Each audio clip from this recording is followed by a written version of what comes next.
All right, very good. That one only took about 15 clicks on the start show button. 15 times. No, come on. Come on! And that's how the show starts. Yeah. A little bit of a technical glitch that I've been dealing with here with my Restream platform that I use to do these shows.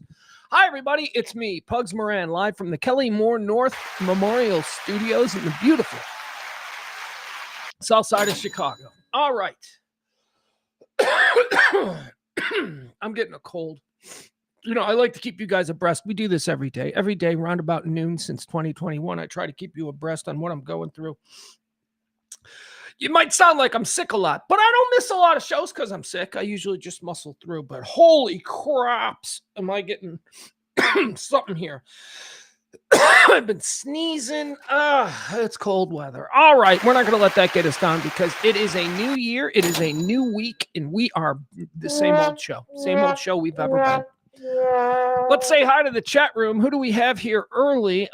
First person I saw. Let me see. Let's see who's the first person I saw. Leslie, see ya. Hello, she said. She's the first person I saw. Then we got Elle, we got Jen, we got Toronto, we got Maddie, we got Barney, we got Adam. Okay, who else? Let me make it bigger now. I can't see. My screen is only really little, and I can only do so many. All right, there we have it. So we got chat rooms filling in. Come on, come on. We're obviously going to do a lot of Venezuela talk today. I've got takes, got opinions. If you were following me on any of the socials, which I suggest you do, Pugs Moran, just everywhere. Pugs Moran or Pugs and Company. As a matter of fact, I would suggest please do both. Do both, whether it's Twitter, Facebook, YouTube, all of that stuff. Like, follow, subscribe, help the algorithm. Hold on. Let me see. I scheduled this show. Let's see if anybody bothered to share the show. Let's see here. Anybody bothered to share the show? Share the show. Anybody? I don't know. I can't tell. But I don't see that anyone has shared the show. Whether on Facebook, that's how we grow, man. Come on. We're struggling here. So help us out. Like, follow, subscribe, share the show, do all of that stuff. All right. How do we get started today? Sorry, this cough is really getting to me. Hi, Jen. Jen Connolly's in there. Hiya. Al's here. Al's like, I see you're on Blue Sky now. Yes, I will be on Blue Sky primarily. I'm still, look, it's a weaning process. I don't go cold turkey. But if you follow me on Twitter, there will still be a Twitter presence, but my first posts, my first thoughts, my go-to platform is at least for a little while going to be Blue Sky. And you can find me there at Pugs Moran on Blue Sky. Now, why Blue Sky? I can't handle Twitter anymore. Twitter is just nothing but fucking porn, scams, lies, bots, propaganda. It's crazy. There's like 15 people on Twitter that I'm like, that's a normal dude. And then everybody else is either not real, pushing an agenda, or just actively trying to participate in the destruction of America. That's what's happening on Twitter. I can't take it. I had a similar issue with Facebook about 4 years ago now, maybe. Excuse me. I am so sorry. I'm going to get over this. Here we go. I got cough cancer. I don't know what that is, but I'm probably going to die now. Nah, it's just a cold. And I know it's a cold because I got all the symptoms of a cold. A cold that will never go away. It'll never go away this time because at some point, a cold's not going to go away. It's going to turn into something much worse, and that's whether you're my age or 106. Sometimes colds never go away. Hiya. Let's see. Well, we got a lot of stuff to get into, but I'm still getting settled here. Hi, April. April's here. Good to see you. Speaking of April, April was our executive producer the last time we did a show together. We have an executive producer every day. Today's Mikey D. Mikey D, you see him there? Mikey D's our executive producer. He tipped the show. That's how this show runs. We don't do advertising. We don't take Kremlin money. Although, fucking Kremlin! Kremlin! Pay me! Jesus. Honestly. Pay me! We don't do advertising because I don't think this show would appeal to anybody, quite frankly. But, you know, I'll take Kremlin money. I will. I'll take Kremlin money. But see, here's the difference. I'll tell you it's Kremlin money. Like, I'll show up in new clothes and I'll be like, Kremlin money! And then I'll be like, Putin sucks. And then the Kremlin money will go away. But I'll have the suits. I bought the suits. I bought the cool Kremlin money suits. Throat is weird. Hi, Maddie. No, we're going to get into this. We're going to do 70% of America logic as we tackle the events of this past weekend. We're not going to be crazy right or crazy left on this. We're going to look at what this is. Maddie's got an agenda. Maddie's already mad. President kidnapper, she says. Well, we'll get into that. We'll figure out what exactly that means.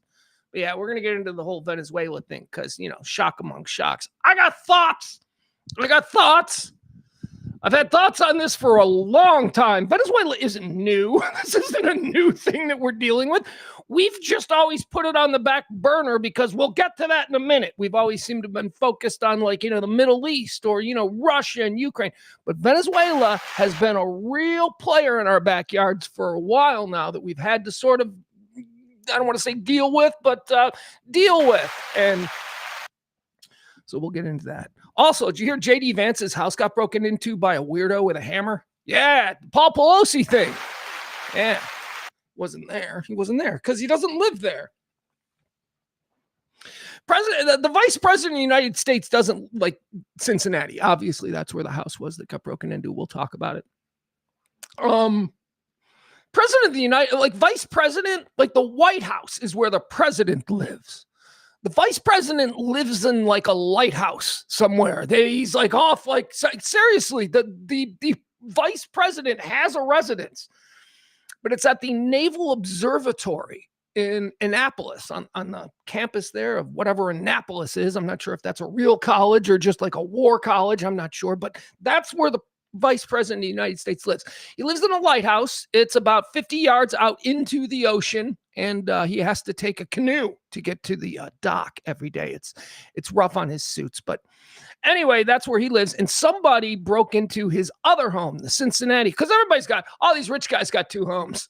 They all got multiple. We got one home. Some of us don't have any homes. Some of us are in apartments, but J.D. Vance has a big old Cincinnati mansion. It got broken into. We'll talk about that too. Football we got to get into. Oh my God, we got a whole bunch. Black Monday. Black Monday is the day where coaches get fired.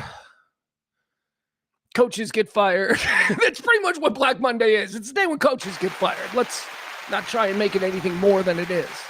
Hi, Eddie. My old pal Eddie Haggerty's hanging out in the chat room. Eddie, Kevin Barber's here.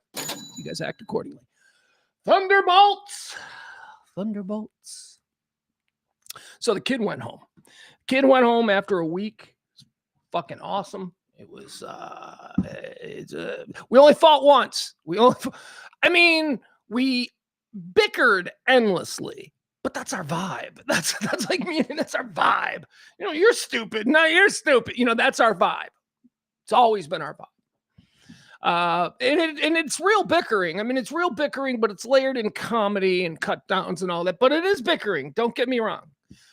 But occasionally the bickering turns into a fight because you see, and maybe you've grown accustomed to this, but I'm the same here as I am pretty much in real life. I mean, most people will tell you I'm a bit more subdued. There is some performative aspects to what I'm doing here, but I am kind of the same guy. I will tell you if you want to hear shit when we're sitting in a bar over beers, I will go into this character, but it's all pretty much the same guy. So when I argue with my kid, there is no slow burn. I don't do a slow burn. What I do is everything is fine. Everything is fine. Everything is fine. Okay. Everything is fine. Everything is not fucking fine. And then I can go back within 30 seconds to, okay. I'm sorry about that. That was a bit of a rage. But so that's how I erupt like a volcano. I erupt like a volcano. And then because I have an ability to process my emotions because of years of therapy and all that stuff, I can process through the rage, vent it, and then expect everybody else to be over it because I can process and get over it. So it's everything is fine. Everything is fine. Volcanic eruption, screaming at my kid, and then everything is fine. Everything is fine. And most normal people, aren't able to bounce back like that. Most normal people are like, you just fucking screamed at me. And I'm like, yeah, I'm sorry about that, but I needed that. I needed to let that out. And now we can, like, most people don't take that explanation. Most people are like, no, fuck you. You yelled at me. I'm going to be mad for a good day and a half now. My kid isn't like that. My kid gets over it really quick because my kid knows me. And my kid, and to my chagrin, has shown elements of that as well. Where he is okay, he's okay, and then he fucking explodes. So that's a problem. But anyway, that's kind of what our one fight was. And look, parents, I need parents here. I need all my parents here. Because I felt bad about this big fight. But I'm telling you, man, why is it that kids know? Look, I'm not breaking new ground here. I'm going to say something that's been said by every parent of a teenager ever. Why do they know everything? Why? Why does a 16-year-old know everything? And by everything, I mean the future. I mean, they can predict the next 2 hours of their life with perfect accuracy if you ask them. Here's an example. And it was a slow burn on this. This is an example over the course of a couple of days here. It's been exceedingly cold in the Chicagoland area. There's snow on the ground. It is winter. It is full-blown winter around these parts. My son comes from Plano, Texas, where his winter gear are basketball shorts and a hoodie sweatshirt. That's it. Oh, it's cold out. I'm going to wear a hoodie, which is kind of weird because that's in a lie because he wears a hoodie 365 days a year. If it's 110 degrees outside, my kid's wearing a hoodie. I don't understand it, but it's kids in their fashion. So my kid doesn't have any real working understanding of cold and what cold does to you. He just thinks it's cold for a minute and then you go inside and you warm up and you're okay. He doesn't know about frostbite. He doesn't know about any of that shit. And so he refused to wear a coat everywhere. Everywhere we went, he's got this big, beautiful, super warm, super heavy varsity jacket, and he should be proud to wear it. This kid, I don't know if it was like he was trying to show how tough he was, or because I always say you're Texas pussy when it comes to cold. I do. I say that stuff. I'm like, you're a Texas pussy. So I don't know if now that has manifested itself into him being in like 10-degree temperatures and going, I'll be fine without a jacket. So the arguments go like this. Grab your jacket. Here we're going to the second city, right? We told this story last week. We went to the second city in Chicago, had a wonderful time. It was the highlight of it's a top 5 moment in our relationships. I mean, it was just so perfect. It was everything that I wanted it to be. It was great. He loved it. Anyway, enough of that. You can listen to Friday's show if you want to hear the full breakdown. So we're in Tinley Park or the far south suburbs. And I'm like, all right, let's go. We're going to get in the car. We're driving up to the north side of Chicago to go to the second city. It's about 20 miles. It's about 20 miles in 10-degree temperatures on a highway. And then through crazy downtown Saturday night, or I guess it was Friday night or Thursday night traffic, but whatever. It was like New Year's night. There was stuff going on. And I said to him, grab your coat. He's like, we're going to be in a car and then we're going to be in a theater. I'm like, grab your coat. Right now, the slow burn is coming. I'm like, grab your coat. He's like, I don't want to take it. Grab your coat. It's too heavy. Can you grab your coat? Because it's 10 degrees. We're going to be in a car. And then I have to suddenly go, yeah, man, we're going to be in a car. And you know what? Cars never break down on the side of the road in 10-degree weather. You know, we'll never have to walk 5 miles because something broke because it's 10 degrees and a band snapped or a belt broke. No, everything's going to be fine because you know the future. You know that there is no reason to prepare. So now I'm building, right? And then I just exploded on him. He's like, fine, ruin the night. So that's one example. That's not the big fight. We got over that really quick. That was just take your goddamn coat, right? That was that. That was. Then I catch him on Saturday, not Saturday night. This was on Friday night. I catch him on Friday night. He needs to run out to the car. The car's in the driveway. It's probably 5 degrees and there's 6 inches of snow on the ground. So I'm like, what are you doing? He's like, I got to run out to the car. I left my charger in the car. I'm like, okay. I'm like, that's fine. You're 16. Go run out to the car. He's wearing no socks. He's wearing shorts. He's got a t-shirt on. And remember I told you about 10 degrees and there's like 6 inches of snow on the ground? And the snow now is ice. It's not like nice powdery snow. It's just ice. So he's going to crack through ice. And he starts to head for the door wearing flip-flops. And I go, put your shoes on. And he goes, what? I go, put your shoes on. You're not going to walk 30 yards through the snow, because we didn't do the driveway. We just shoveled where, the car was. So I go, you're not going to walk 30 yards through the snow in flip-flops. I'll be fine. Oh, God, that started a fight. That started such a fight. Just because he wouldn't put his shoes on. He doesn't lace his laces. Every pair of shoes he has are slip-ons, because apparently that's the fashion now. I'm like, just put your shoes on. Flip-flops will be fine. And then it became dad versus son, dad versus, young man. And it was like, oh, that was ugly. So that was the only fight we had. Other than that, amazing week. Took him to the airport yesterday. So proud of him. He used to fly when he was a kid. He used to fly as an unaccompanied minor. And, none of us like that. Nobody likes to have to put their 6-year-old on a plane alone, holding hands with a stewardess, no matter how pretty she was. He got a real pretty stewardess once. And he told me, he's like, she was pretty. I go, yeah, she was pretty.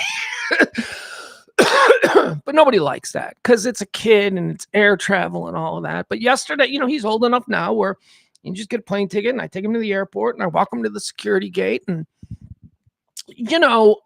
they offer you, they're like, you can get a parental pass and walk him to the gate. And I was like, no, let's let him do it. Let's let him do it. Now he walks through that security gate and everything's fine. He knows what he's doing. He's a 16-year-old young man. He walks through the security gate and I'm watching him, right? Because I stayed on the other side and I'm watching him through the thing, just making sure, he gets to his gate. He looks at the wall in the airport where it says, directions to the gates, A1 through 12 this way, C through whatever this way. He looks at it and he makes the right choice. He heads off in the distance and he disappears. And I'm like, oh. Now, of course, because it's a Sunday airport trip, Sunday evening after, a holiday weekend, it was pretty crowded. So we were there like 2 hours before the flight. Oh, yeah, I wasn't going to do that dad fuck up. I wasn't going to miss the flight. I'm like, we're going to the airport early. It's 3 hours. We're going to the airport early. I'm getting you on that flight. So we got there with plenty of time to share. And then I told him, I said, all right, you got this? He's like, yeah. I'm like, okay. All right, well, you get weird, you call me. I'm going to text you every 15 minutes to check in. He's like, you don't have to do that. I'm like, I just want to, I'm going to be watching the flights and all that stuff. I'm going to head home. He's like, okay. He's like, it's fine. I didn't head home. I sat in the airport. Over by the check-in until his fucking flight left, which it was delayed by a half hour. So it was even longer. But he did it. And then, his mom and I, we tracked the plane on Flight Radar 24 and we watched it and it was good. It was a great week and I couldn't be happier. And I also couldn't be happier to you folks who tipped the show because, the money that you tip on this show, yes, it goes to me being able to do this, but I'm able to do this because I can, afford my life. And it's not a grand lifestyle by anybody's estimation, but you people and the way you've supported the show over the years has made it so that I can eke by, you're right there scratching the surface of poverty, but I can still do this. And we can do this every day because of your generosity. And I wanted to thank you for that because I just had the greatest week of my life with my son. And it was in large part due to you folks. So thank you all so much. Give yourselves a round of applause. Go ahead.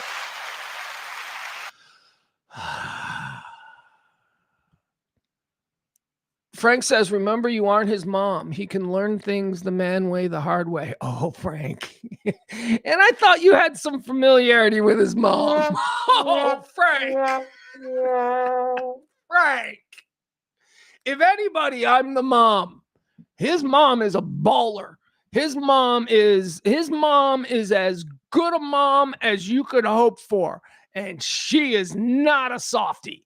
She is, I mean, she's loving and she's caring and all that kind of stuff. But man, oh man, she doesn't let him get away with shit.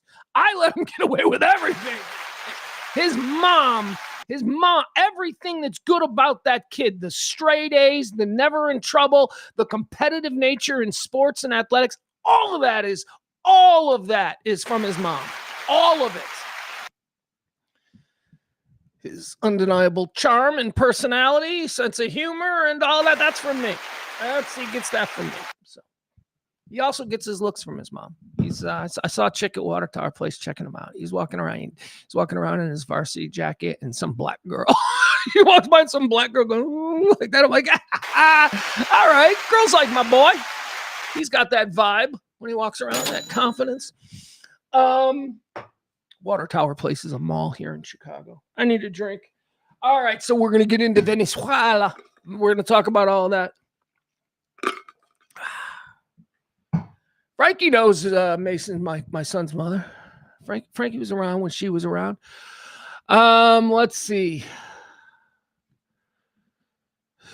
That was bipolar, Pugs. All right, let me establish some things because I am not bipolar. I have my official diagnosis. I know exactly what I am, and it is not bipolar, but thank you. I am manic. I have manic episodes where I explode. That's not bipolar. Bipolar is a little bit different. Bipolar is a little sadder, and bipolar is a little bit more serious than what I got going on. But thank you. Just want to make that clear. There was a long time I thought I was bipolar. But no. After you have been around somebody who's bipolar, you're like, oh, that's not me. That's not me. All right, let's see here. Once again, I will put this up now because this is how we do things. If you'd like to help the show, if you want to be tomorrow's executive producer in very much the same way that Mikey D is today's executive producer, Mikey D, you can drop a little something in the Cash App or the Venmo. All right, let's get started. Let me see. What are we going to talk about here? Obviously, we got Venezuela. We got a lot of stuff on Venezuela because I think it's deserving of a real conversation. I think there is a frantic attempt by both sides, all sides really, to sort of force the narrative, and we'll get into all of that. And I will tell you exactly what I think about what is happening with the United States military and the situation in Venezuela. We're also going to talk about, as I said, the J.D. Vance break-in. We've got football news. It is Black Monday. There's already some big moves going on. We're going to recap. We are awaiting, and I'll check it out when we get to this segment.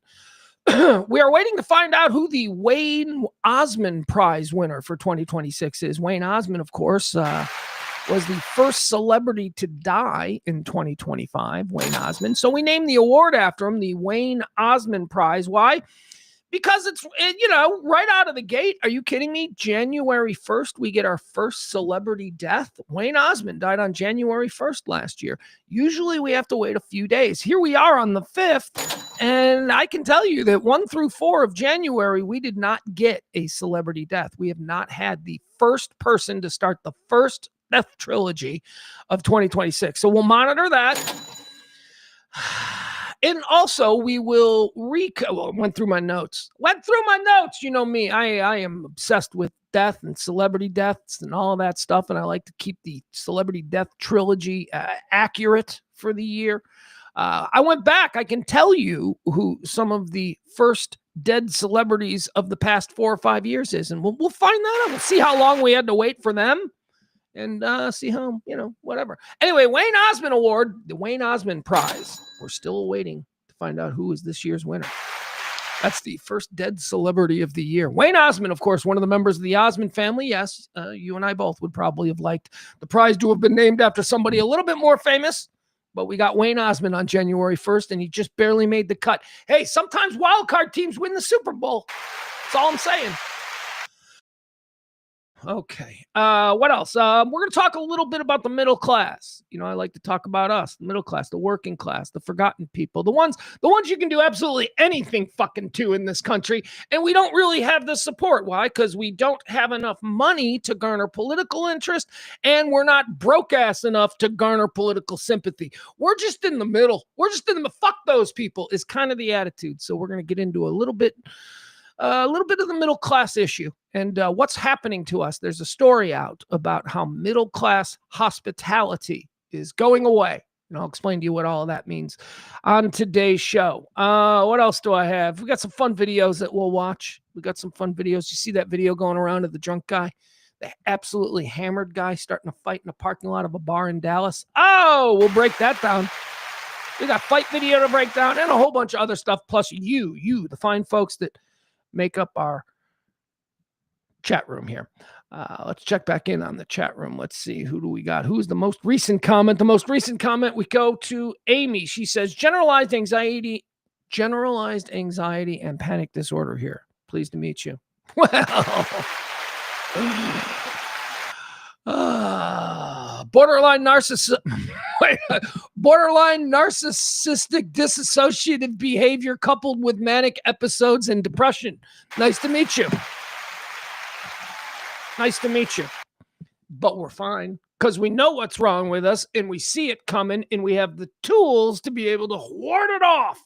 It's the people who don't. Those are the people that you have to worry about. Happy New Year, Chaz, the great Chaz Knight. Look at him. He's popping in the chat room. Dallas radio legend, rock and roll leader of one of the funnest party bands you will ever have the opportunity to see, Red Leather. Hi, Chaz.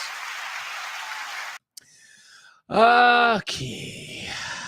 Should we get started? Let's get started. All right. Let's talk a little bit about Venezuela. Okay. It's happened over the weekend. I saw it happen like, you know me. I'm Mr. Tuned In. I got all the alerts. I know when some big breaking news story is happening, they all go off. So I was following this fairly early, and I gotta say, I must say, credit where credit is due. Okay, you know, I always hammer mainstream or legacy. I believe we're calling it now. We're calling it legacy media. I always hammer legacy media for being about, 45 minutes to an hour late on major breaking stories that are already being covered online. Steve Lookner is a great example of this. Steve Lookner is always first. If you want the latest in breaking news, you need to go to YouTube or Twitter or whatever, and you need to follow Agenda Free TV. He is always first. I don't think he has a life. I think he sits in a bedroom just around monitors and fucking scanners. Anyway. It's always Lookner. Credit where credit is due. CNN had the Venezuelan invasion first. It's where it popped up. So credit where credit is due to CNN. Everybody, all the news is changing. Everybody, CBS is changing. CNN is changing. CNN seems to be, if this is any indication, more dedicated to breaking news than they are to political divisiveness, which I think is a positive, and I look forward to what they do in the future. But they were all over this from the beginning. Good for them. Oh, hold on. Wait a second. Got to do this. Hold on, Chaz. Promote.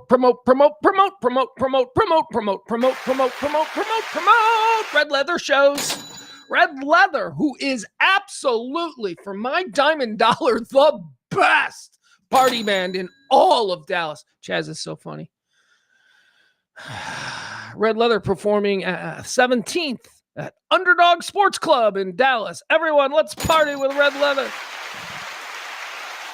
Chat's also got a metal show that you can listen to. Don't know where that is because there's no one place to aggregate all of this stuff.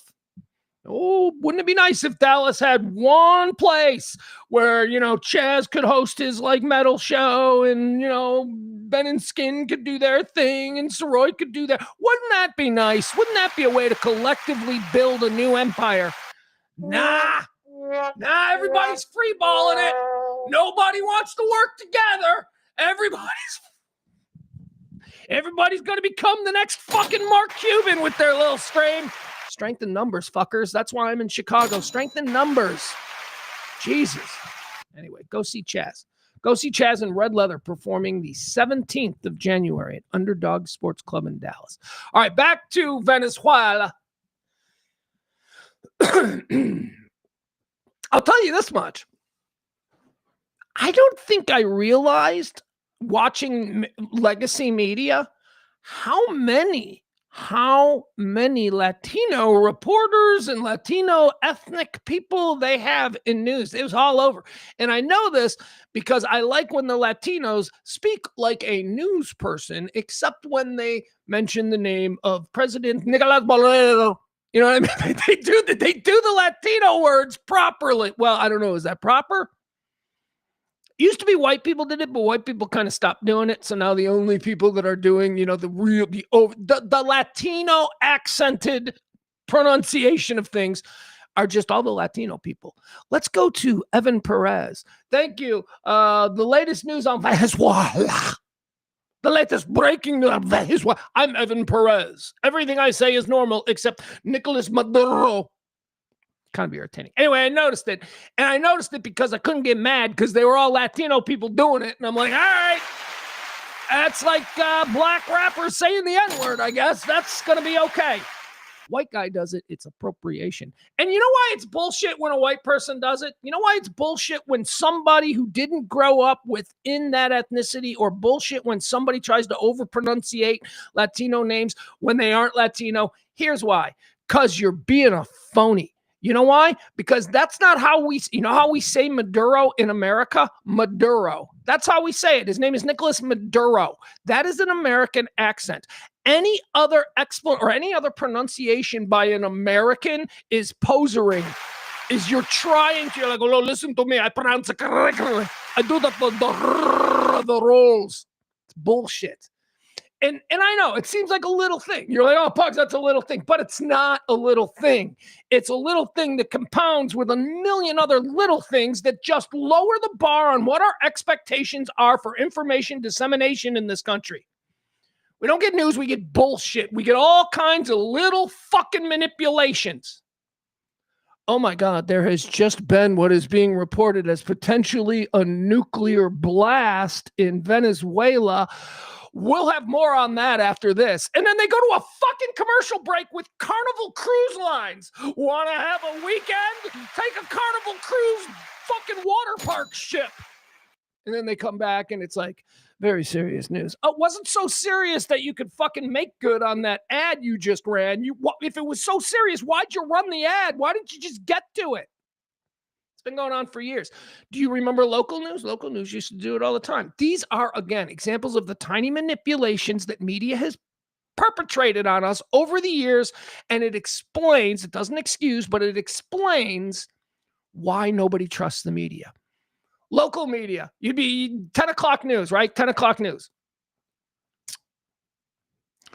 They'd run promos during prime time, right? You're watching fucking Home Improvement or something, right? And then coming up tonight at 10, the break-ins, the break-ins that local news will do, coming up tonight at 10 to get you to stay watching.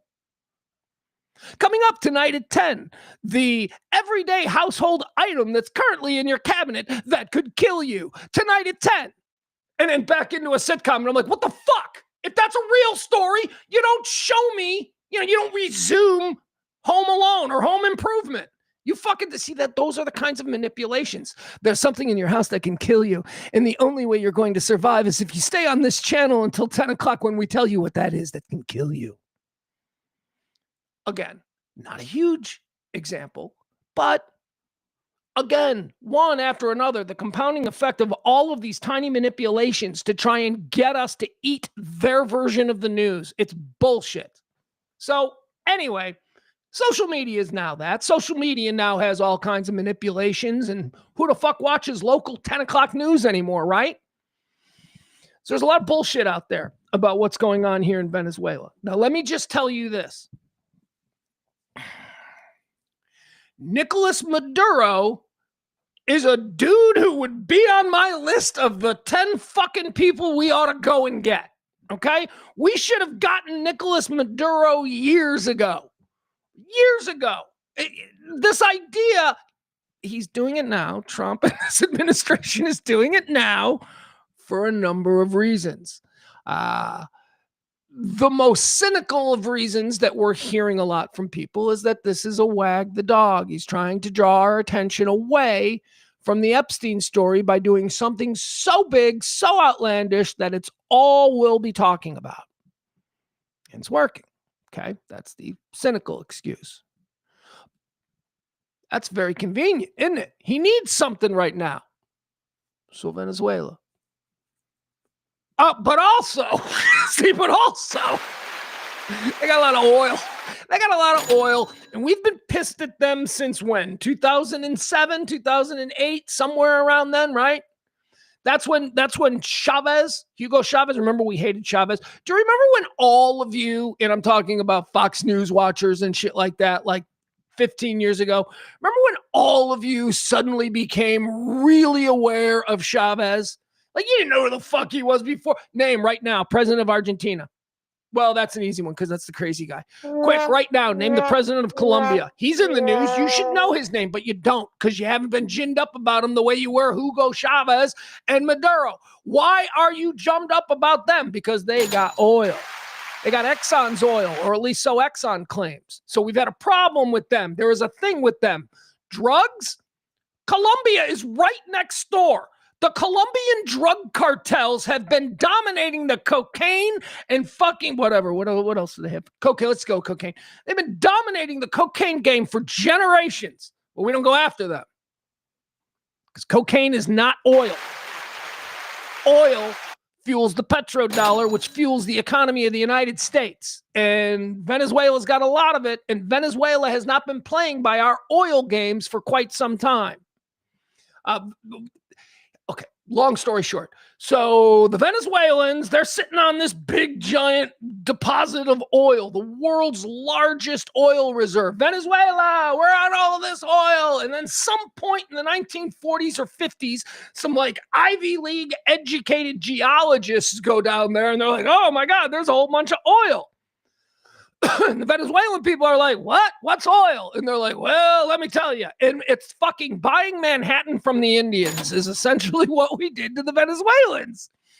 We cut a deal with them, American oil companies, back in the 1950s and 60s and all of that stuff, after we discovered that they had oil that they didn't really know they had or had any real ability to excavate and find and all. So we went down there and we're like, oh my God, you're sitting on all of this. We've got a deal for you. 95% of it, because it's really hard for us to dig. It's going to take a lot of 95% goes to us, 5% goes to you. And of course, the leadership of Venezuela at the time was like, what? Well, that's not fair. That's not fair. And then, of course, the CIA got involved, and they're like, well, how about this? How about if we give 7%, 2% goes straight to you in an offshore bank account? We're going to make you a billionaire off of this. Yeah, people get fucked, but you know what? You and your generals, you're going to be great. So that's kind of how the American oil industry took over Venezuela for about 50 years. And Exxon was big down there. Exxon ran that country, and the government was always a puppet state. Well, guess what happened? The entire economy of Venezuela went in the toilet. Poverty was everywhere. For a country that should be building super malls like Dubai, people were living in sheds on hillsides. And guess what that does? That foments dissent among the ranks. So around about 1998 or so, a socialist was democratically elected. That's right, a socialist won the will of the people in Venezuela. A bad guy, but he came in selling his snake oil to the poor dumb people in the mountains, and they bought it, and they made Hugo Chavez essentially a dictator. He was, however, democratically elected. For better or worse, man, this is the issue with democracy. You can't just give anybody democracy and expect them to know what democracy is. They're going to fall into the old traps of, imperialism and monarchies like that. If a guy running and is elected, by the way, as long as the United States has sort of run the world, and we're talking about post-World War II, when we showed everybody that big bomb that we got, we have always sort of hung on the idea that a democratically elected, that's the American way. If you are democratically elected, we will not interfere. This country, what we may not like, that was our public policy. But of course, behind the scenes, we did all we could to fuck up the democratically elected Hugo Chavez, because Hugo Chavez, from the very beginning, was telling his people back in the late 1990s that I'm going to take this oil back from the evil American Exxon. And the people were like, yeah, we want skyscrapers and water parks. What the fuck? We're one of the wealthiest plots of land, or potentially one of the wealthiest plots of land on the planet. And again, we live with goats in boxes on hillsides that get washed away when it rains particularly hard. So they were angry. So they elected this madman Chavez, who, guess what, turned out to be a madman. So America, we kind of had to sit there and go, fuck, right? Through whoever it was, Clinton, Bush got involved a little bit. Bush, in the Bush administration, they got involved to the extent that they began to bankroll a opposition leader named Maria Machado. Maria Machado was a very popular congresswoman who opposed Chavez. Maria Machado was very well taken care of by the United States. They bankrolled her entire campaign. Her and her ticket and her candidates lost in what was supposed to be a democratically, run election, but it was Chavez. So, it may have looked like that, but it wasn't. And after her defeat in 2006, I want to say, she was sidelined. She basically, there was no opposition anymore to Hugo Chavez, and George Bush basically went, well, that didn't work. All right, let's go. And then totally just ignored it. And then Obama came in, and at the point that Obama came in, Chavez had unchecked authoritarian power down there. It was in 2007. This is just before Obama came in. Hugo Chavez then nationalized the oil. All right? Now, what does this mean? Remember the deal that I told you about where we went down there, Exxon went down there, told the people they had oil, and then gave them like a really bullshit deal, but the puppet government that was put in place, they got rich and the generals got rich. So, fuck the people. Well, that deal is now gone. Hugo Chavez in 2007 said, yeah, you know what, Exxon, get the fuck out. This is our oil now. Now, Exxon, they claimed, and rightfully so, because no matter how, look, I don't like Trump, but I don't have that disease where everything he does is bad.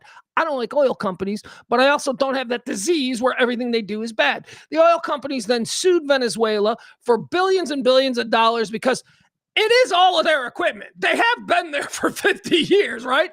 Yes, they are stealing oil in the view of some people, but in the view of others, Venezuela got sold out. Their people got sold out by bad leadership, and they made a shit deal that got American oil companies all the oil and made a very small handful of people in Venezuela wealthy. This is not unique to Venezuela. This kind of situation has happened all around the globe at the behest of the CIA and, well, what QAnon might call American dark ops. So when he pulled Venezuelan oil away from the Americans, that's when the shit really hit the fan. And that's why over the last few years, we've been hearing more and more and more about Venezuela. Something's been cooking for a long time. You think Exxon and the American oil industry is just going to let that happen? It's like right down there. Be patient. So the patience finally paid off on Saturday when Trump, needing a distraction, but also, doing something that is undeniably good for the American economy. The petrodollar, which is the idea or the notion that in most places in the world, you cannot trade or buy oil without using American dollars. That is one of the reasons that the American dollar is so powerful around the world. Because if you're in Thailand and you need oil, you have to use the American dollar. Thailand, I don't know. That's called the petrodollar, right? They were off the petrodollar. They were not selling oil in dollars. And that was a big problem for not only, as I told you, the oil companies in America, but all of us. Now, here is the good part of this, okay?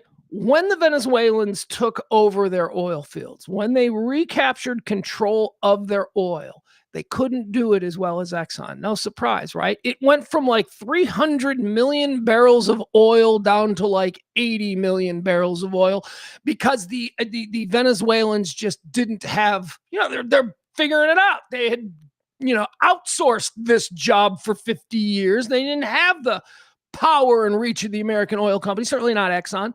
So they were struggling. So the output of Venezuelan oil went down. The output of Venezuelan oil in the next couple of years, with help from BRICS countries. Well, BRICS is a group of countries that do not sell oil in the American petrodollar. Okay.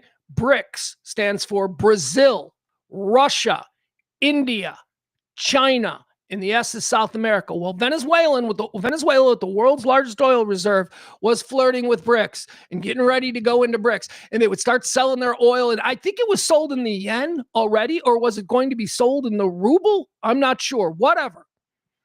But if they were able to do that and they were going to join BRICS, then you would have these other oil companies come in here and they would be able to get the oil production in Venezuela back up to about 300 million barrels of oil.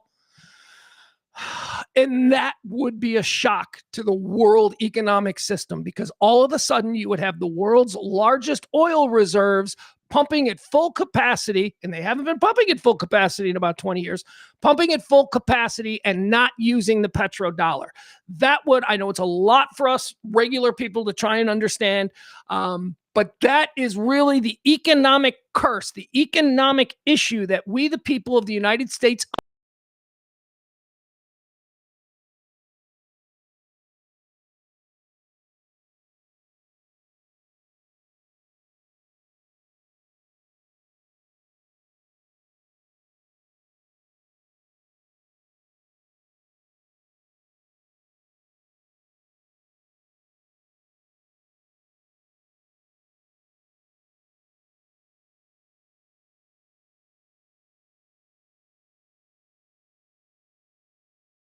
all right, I need you guys to tell me what the last thing you heard, because the damn restream did that thing again. What was the last thing you heard before everything went to shit? Because I was rolling, man. I was doing the boring stuff. I'm trying to get the boring shit out first. Hi, Fresh Shock. Yeah, I see you lost me, but you're a few seconds behind.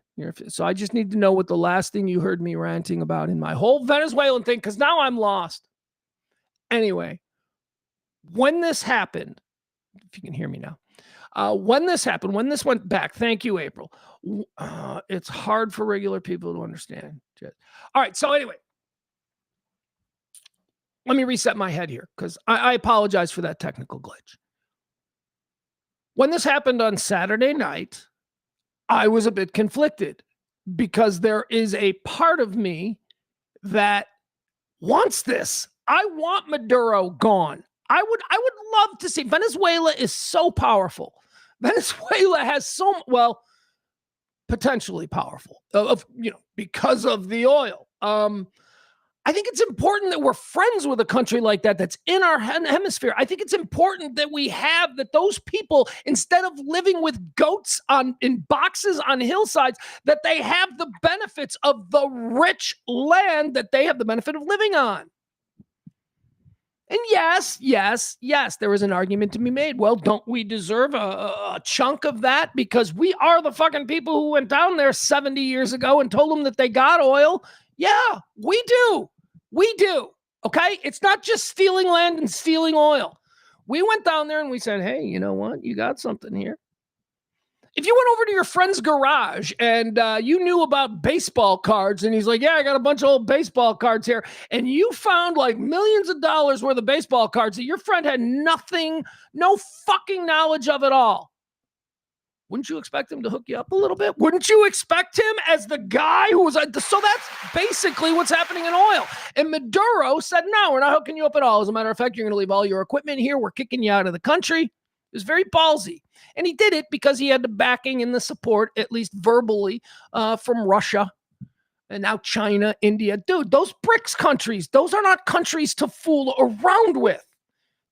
Again, Brazil, you don't fucking fool around with Brazil. They're massive, and they also have oil. Not as much as Venezuela, but they got a lot of oil down there. Brazil, Russia. Fuck, we got to deal with Russia again. India, you want to talk about a rising world power? My God, India, when they get their shit together, imagine output that population is able to do. China, that's the next one.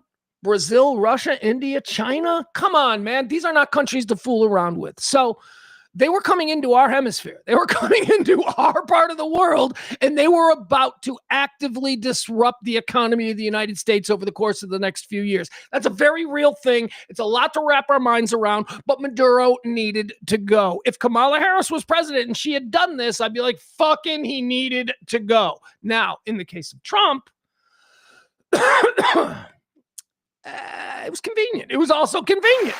It's also convenient. I would also like to say this.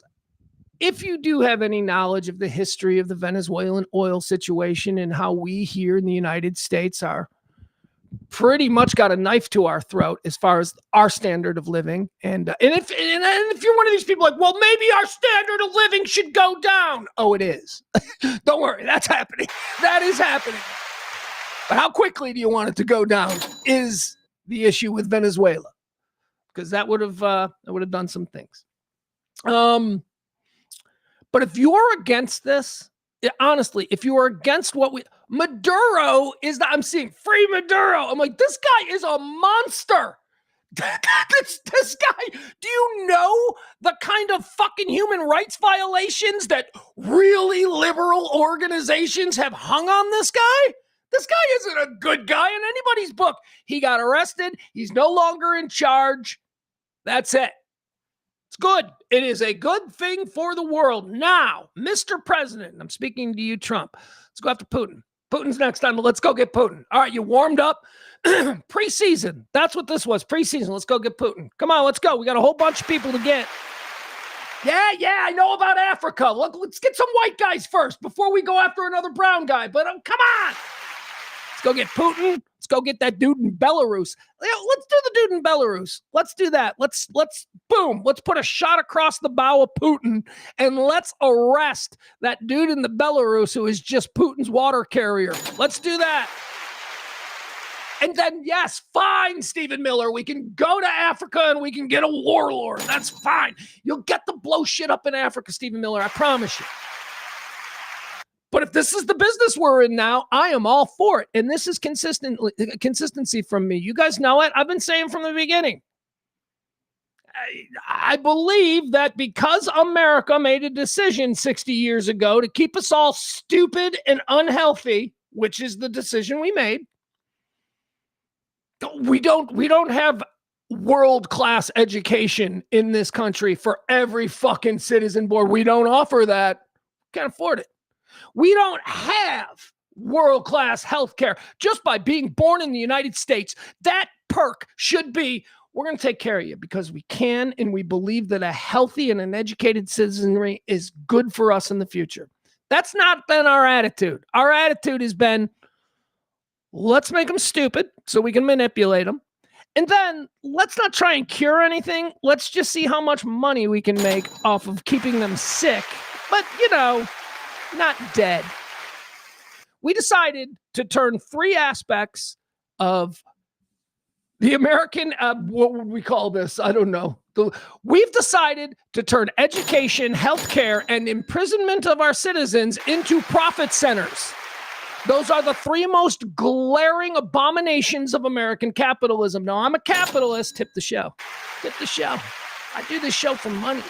I'm a capitalist. But, there are problems with the way our greed has driven our strategies. All right. Hold on. I need a drink. I'm sorry. I'm really battling this cold here. And I'm trying to get into it.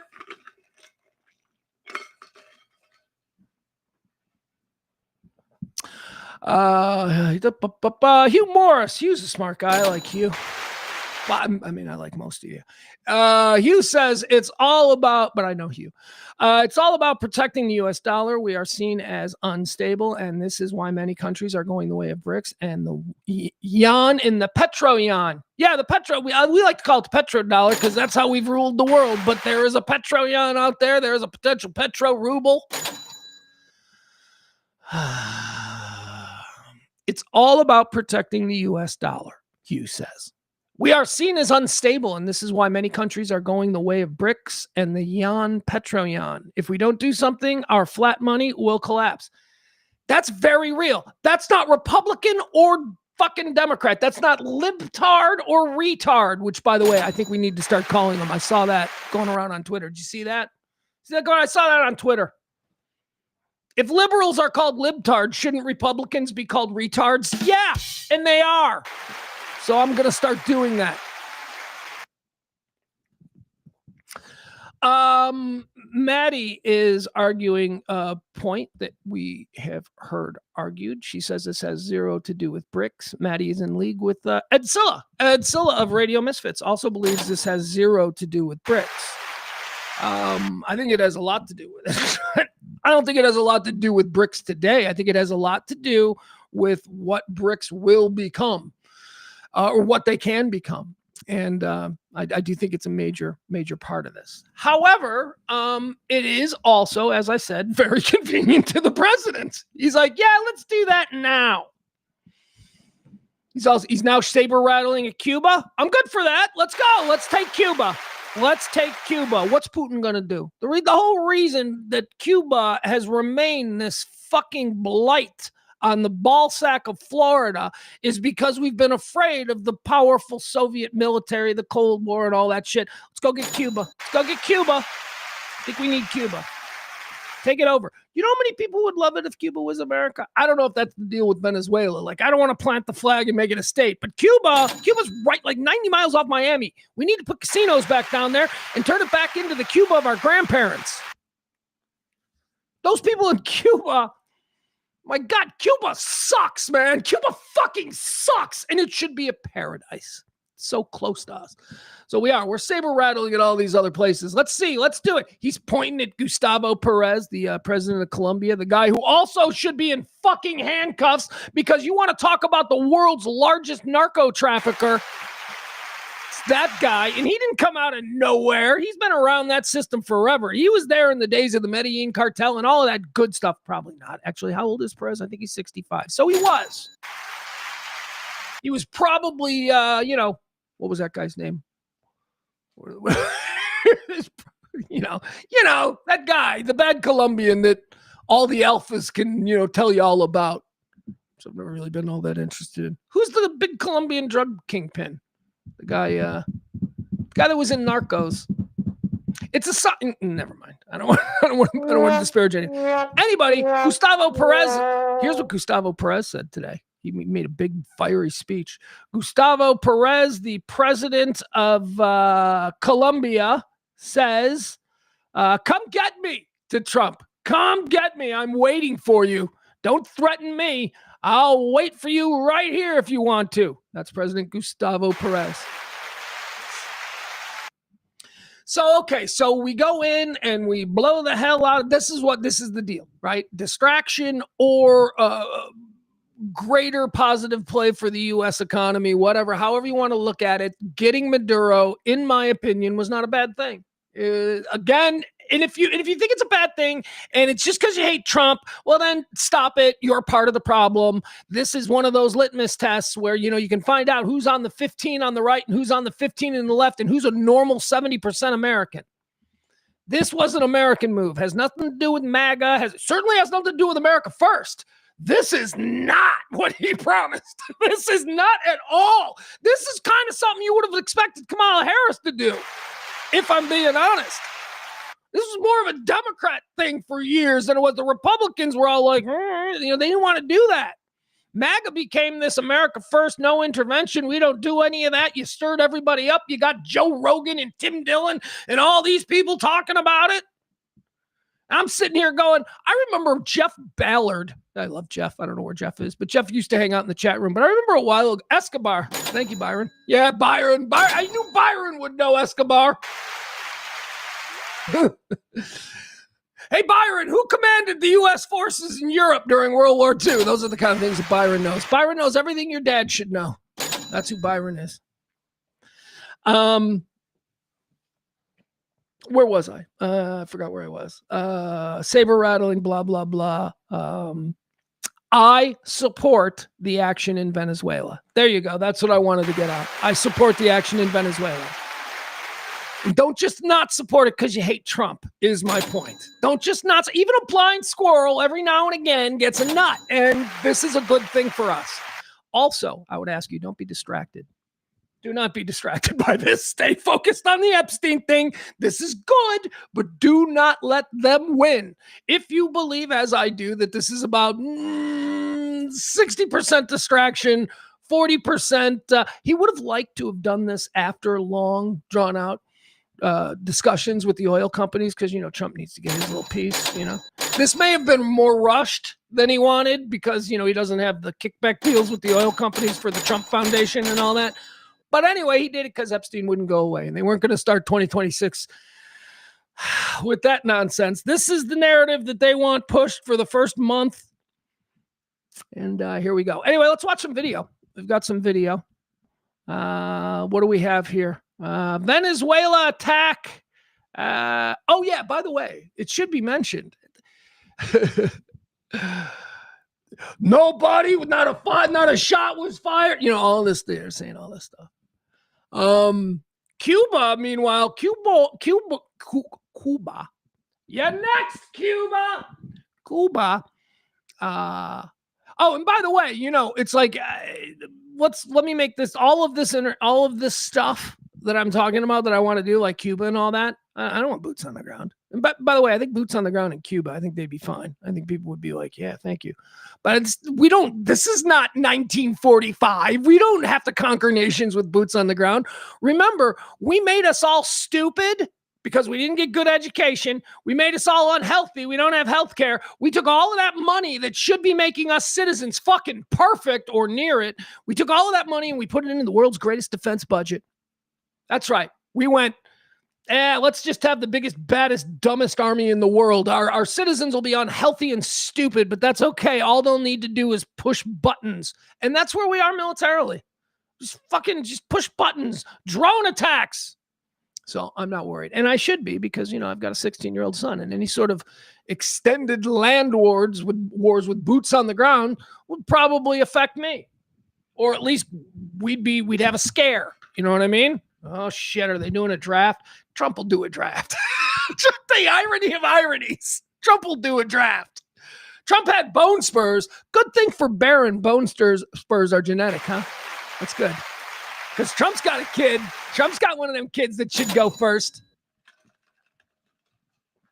And he will, by the way. He will. If we were to fall into like a huge war, this is my belief, Barron will go. Barron will go. But Barron will go the way people named Roosevelt fought in World War II. They will go as executive officers who are kept super far away, from the fronts, not involved in anything dangerous. But it'll be a big performative thing because there'll be pictures all the time of Barron in his uniform. He's not going to be doing anything, but that's what they'll do. He'll go. And that's how he'll justify sending all of our kids who will actually go to the front lines and actually will fight. Oh, I'm sorry. I'm speaking to my middle-class brothers and sisters now. Yeah, it's ours. It's our kids that'll die, not his. But I don't think that will be necessary. So anyway, the next day comes out and they can't help but lie, these people. By these people, I mean the administration. They, like I said, even a blind squirrel gets a nut. This is overall, I think, a good thing. But they come out and they just start lying. They just start fucking, like, one of the first questions for Trump was, and this was like moments before he said, we are now going to run Venezuela. They were asked about the political structure that's left. Like, you took Maduro out, but isn't there a vice president? And Trump goes, Pete has talked to the vice president. She's totally on board. She's totally on board. Peaceful transition. Nobody was shot. Nobody was killed. Totally on board. Peaceful transition. And then an hour later, Miss Peaceful Transition cuts a video that goes viral where she's like, you have kidnapped our president. This is war. The United States. So, he just lied. Totally cool. Pete talked to her. She's good. He can't help himself.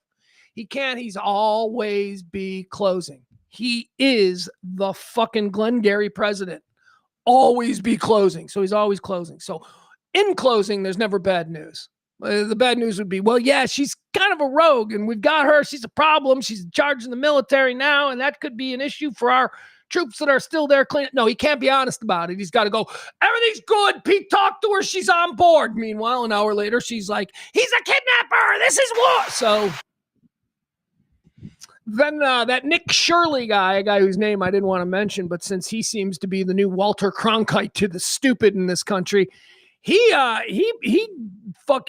guy that did the, remember last week, the big story was the Somali fraud in Minnesota. Yeah. So the Nick Shirley guy who didn't break it, but actually made it popular on Instagram. He didn't break the story because the story's been going on for years and it's actually going through the courts, but whatever. He's got 1 million followers and suddenly 1 million people thought it was breaking news and it became a huge thing. So that guy, Nick Shirley, he got caught up yesterday. He was sending videos of Venezuelans just in the streets dancing and partying, and he's like, the streets of Caracas are alive with freedom for the first time. Thanks, President Trump. He does this. Yeah, it was Miami. It wasn't Venezuela. There are no videos of people. You know what the videos in Venezuela are right now? People stealing food. People walking down the street holding guns, trying to protect their neighborhoods. Their entire society has collapsed. This MAGA idea that they are dancing in the streets because Trump has come to save them is fucking nonsense. The Venezuelan exiles living in Miami and all that, they're excited. Of course they would be. But again, here you have the MAGA Walter Cronkite of late, this Nick Shirley kid, all 18 years old of him or whatever he is. You got him out there feeding you, just spoon feeding you what you want. Look at these Venezuelan, these future Trump voters in Venezuela partying. It was just a flat out fucking lie. That was not Venezuela. It was Miami. But hey, none of the information MAGA gets is vetted in any way, shape, or form. And it's just all fed to them as things that they want to be true. Whether it's something horrible about a liberal or whether it's something amazingly godlike and Celestine about President Trump. They get spoon-fed it, and Nick Shirley's there for you. They're celebrating on the streets of Caracas. No, they're fucking not. They're on the roofs of their stores with guns. It looks like the LA riots. Have you seen any actual video from Caracas? They ain't dancing and singing. There ain't pubs serving, half-price pints because Maduro's. That's not what's going on. The people in Venezuela have no fucking idea what's going to happen next. They are not in party minds. They're in, holy fuck, what's going to happen? Is Colombia now going to come across and take over? What's going to happen with us? So anyway, Trump got up and just started lying about shit because he can't help himself because he is the Glengarry president and he always be closing. Let's see here. What do we have? What do we got here? All right, so here's some of the first reports. Here's some video that came out of Venezuela on Saturday night. This is kind of cool. I mean, look, I'm an American. I love American military firepower. I'm very cool. Hey, like I said, the ship has sailed on education and healthcare. Okay. The ship has sailed, and what we decided, I didn't vote for it, but this is the world, my reality. The ship has sailed on education and healthcare for people in this country. We put it all into a fucking military. Let's go. Let's use it. Let's just be the big dummies with a huge bat going, fuck you, clonk. Let's do that. That's what we all agreed to. I mean, not all of us. Some of us would like really high quality schools for everybody. Some of us would like universal health care for everybody instead of insurance companies getting rich. But anyway, here we go. If you're like me, this is, you'll feel it move. You'll feel it right below the waist. You'll feel it just for a second while watching this. You'll feel it twitch.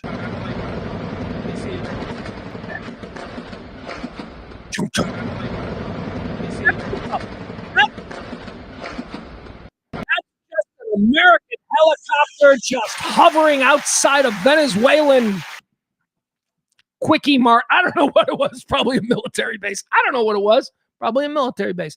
And just gung, gung, gung, gung, just firing. Pretty cool.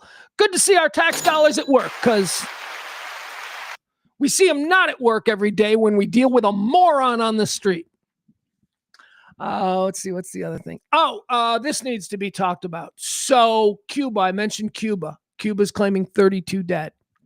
Cuba is claiming that the American forces killed 32 Cuban special forces, which that ain't cool to admit. 32 Cuban special forces were killed. How special were they? Not so. What's the deal there? Well, remember I told you about how Venezuela was cozying up to Russia and all those BRICS countries and all that stuff. All the people we don't want them being friends with, they started to cozy up to. Well, a deal was struck years ago that Cuba, of course, Cuba being backed by Russia, Cuba, a proxy for Russia in the region, let's just call them what they are. Cuba would provide the last line of internal security for Chavez. It began with Chavez and now Maduro. So essentially, Maduro's Secret Service were Cuban special forces. And apparently, according to Cuba, Cuba has now declared 2 days of mourning or whatever for the 32 Cuban special forces that were killed.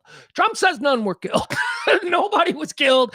They say that he turned himself over, right? Or he ran for it. It depends. There's a lot of stories going around. Like there are stories that depict the capture of Maduro as being excited. He tried to run away. And then there are stories of he just gave up. There are a lot of stories circulating, and this is one that I absolutely do believe. You want to know what I think happened? Here's what I think happened. I think the CIA got to his generals.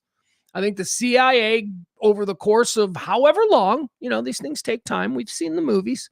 The movies when it's meeting after meeting in some clandestine location where a CIA black op convinces some, cigar-smoking Venezuelan general that a house on Star Island in Miami might be worth him turning on his ruler.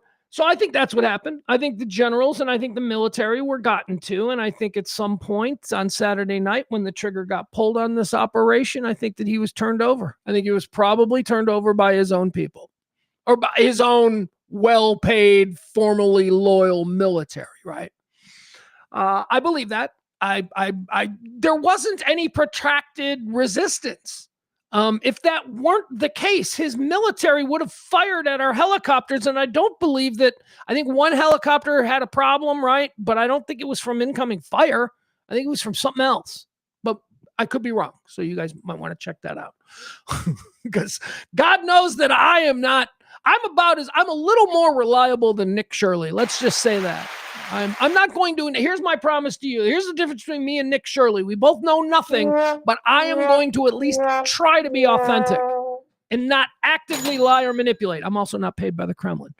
Can the Kremlin pay me? For fuck's sake. Jesus, I'll say whatever you want with a smile and my tongue firmly in cheek. All right, so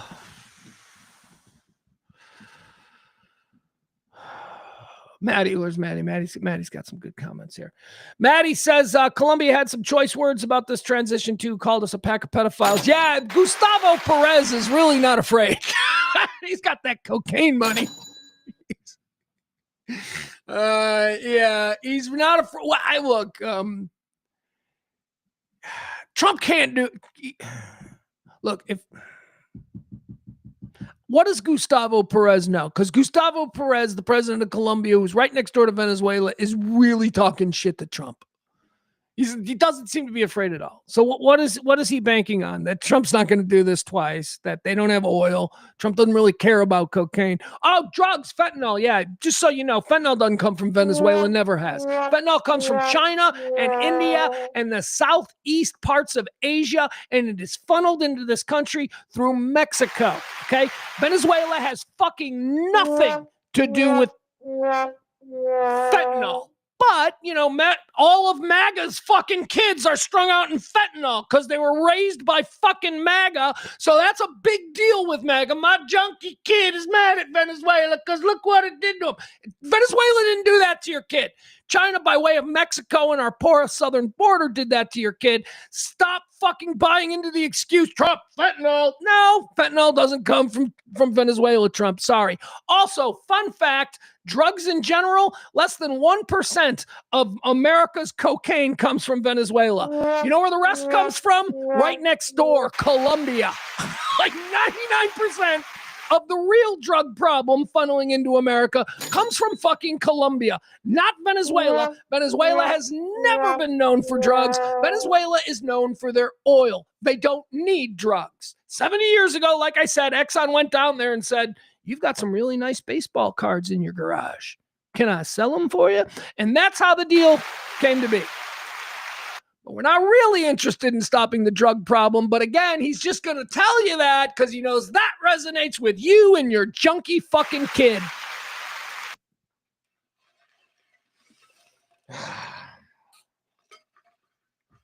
Fentanyl's a real problem. Let's actually try and stop it.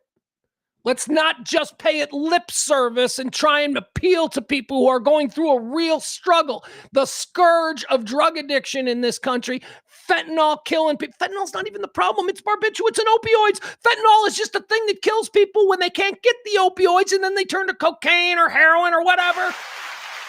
Oh, it's so complicated. But it ain't going on in Venezuela. That's what we know. Venezuela is about oil, American oil companies, the petrodollar, and Trump creating a massive distraction so we stop asking about the Epstein files. That's what this is. Yeah, good point. Great point, Adam Reyna. Oh, yeah. Remember that? Remember Afghanistan and the poppy fields? That's where all the opioids come from.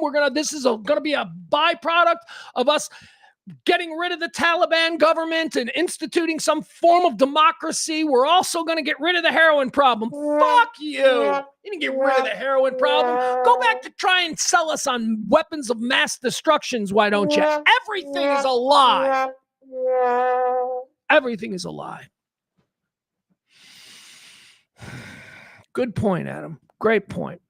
All right, what else do we have about Venezuela? What else did I want to mention? Oh, I did this to my son. I thought this was pretty funny. I thought because, everybody's a Venezuela expert now, right? Everybody knows everything about Venezuela because they've had, 24 hours? They've had 24 hours to read. Hold on, why isn't this working? Why isn't it? I want it bigger. There we go. All right, so I showed this to my son. And I said, do you even know where Venezuela is on this map? And he looks at it and he goes, well, Dad, I think Venezuela would be somewhere up here. Except this is actually Libya. And I'm like, oh my God, you got it right. You got it right. So this was going around just as a way to fucking shut people up who suddenly think that they're Venezuela experts. This map was put up and it said, most Americans can't even find Venezuela on the map. And you can't find Venezuela on this map because that's fucking Africa. That is not South America, but that's so be wary of so-called experts that are floating around on suddenly they know everything about Venezuela. Might I direct your attention to the guy you're looking at right now? I am no Venezuela expert. Everything that I just told you is basically shit that I've cobbled together from little pieces of information I've known for a long time, and then a whole bunch of crammed information of the last 48 hours. This is Africa. But if it was South America, Venezuela would be right up here. But I was impressed. My kid, dad brag again. You know me, I can't stop dad bragging.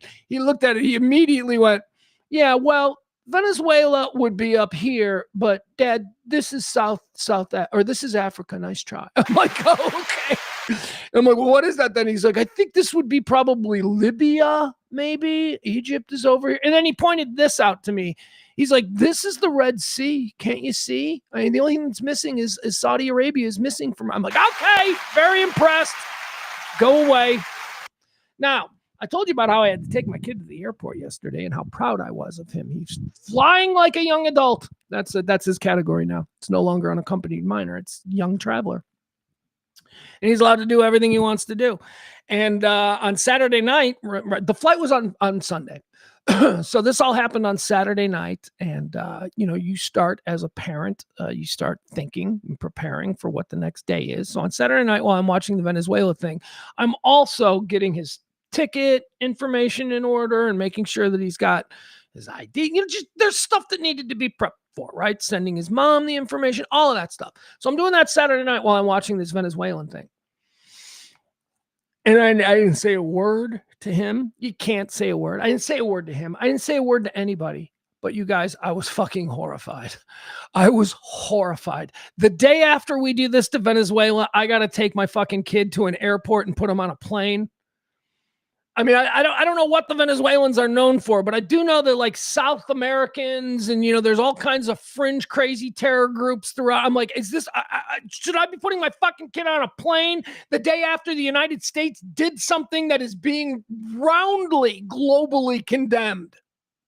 So it was a little bit fucking scary. I was a little, didn't say that to my kid. Didn't draw that connection at all. And hopefully he was oblivious to it. He would never in a million years think that, we are now flying at a higher terror, risk than maybe usual simply because, and by the way, the airport didn't have any of that terror warnings. And I know, and I didn't say anything to my kid again, because you don't want to get this in his head. But when I went to the airport, I expected there to be a little bit more terror prevention, just because of what happened the night before. I'm like, okay, they're going to be on it. This is probably going to be the safest flight he ever took, because there's going to be extra security. That was nothing. That was like nothing different. There was no we didn't up the terror alert thing. We didn't do any of that. And I'm like, oh shit, they're sleeping. Fucking Doge. Doge is probably responsible for the lack of terror upgrade. Took off, he landed, it was fine. Thank you to Southwest Airlines. All right, but that was a very real concern, because I'm a little nuts and I let my brain,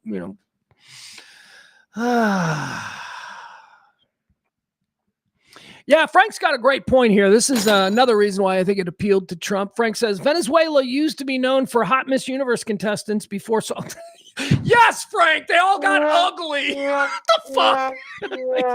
Frank makes a good point, and then he can't help but show how radicalized he is. That's radicalization right there. If you're making the point that Venezuela has nice chicks, but then you cannot help yourself from tagging with, they ain't hot anymore because they went socialist. You're nuts. You're out of your fucking gourd, Frankie. You're radicalized, and you need to fix that, because you're a part of the problem. But yes, that's one of the reasons I think we went in. I think Trump was like, they got hot chicks down there. Let's go. That's a hot chick country. Let's make that a state. Let's make any place with a bunch of hot chicks. I'll tell you. Where do you see the chicks in Dubai? Woo! Middle Eastern women are so hot. The westernized ones, not the ones in the burqa. You know what I'm saying? Look, is every American chick a hillbilly from Appalachia? No. So stop thinking that every Middle Eastern chick wears a burqa and, is married to her uncle. Stop it. There's a lot of westernized ones, hot ones. See them in Hollywood. There's a lot of like super hot like actresses from that part of the world. Anyway, we'll move on. Venezuela does have hot chick. Very high hot chick quotient. Also, though, and this is funny because maybe Trump doesn't know this, half of them Venezuelan hot chicks aren't chicks. No, half of them Venezuelan hot chicks, well, they're dudes. And that's a problem for Trump. Maybe he doesn't know this. Very high. Good trannies. Let me just say this. Good trans down there in Venezuela. The South American trans, very good. Much better than the Nebraska trans, or much better than the Ohio trans. White people don't do that well. You know who does? Latinos and Asians. They are so good at it. They're good at it. There's a lot of hot trans. There's a lot of hot women down there in Venezuela that are not women. I mean, they're cosplaying as women. Look, we're going to respect their wishes. They can do whatever they want. I'm fine. But, I'm just saying. That is true, though. You cannot, no lies told there. The absolute best trans people are from South America or Asia. That's just a fact. Just a fact. White people and black people don't do it well. We don't jump genders as well as, the Asians and the brown people.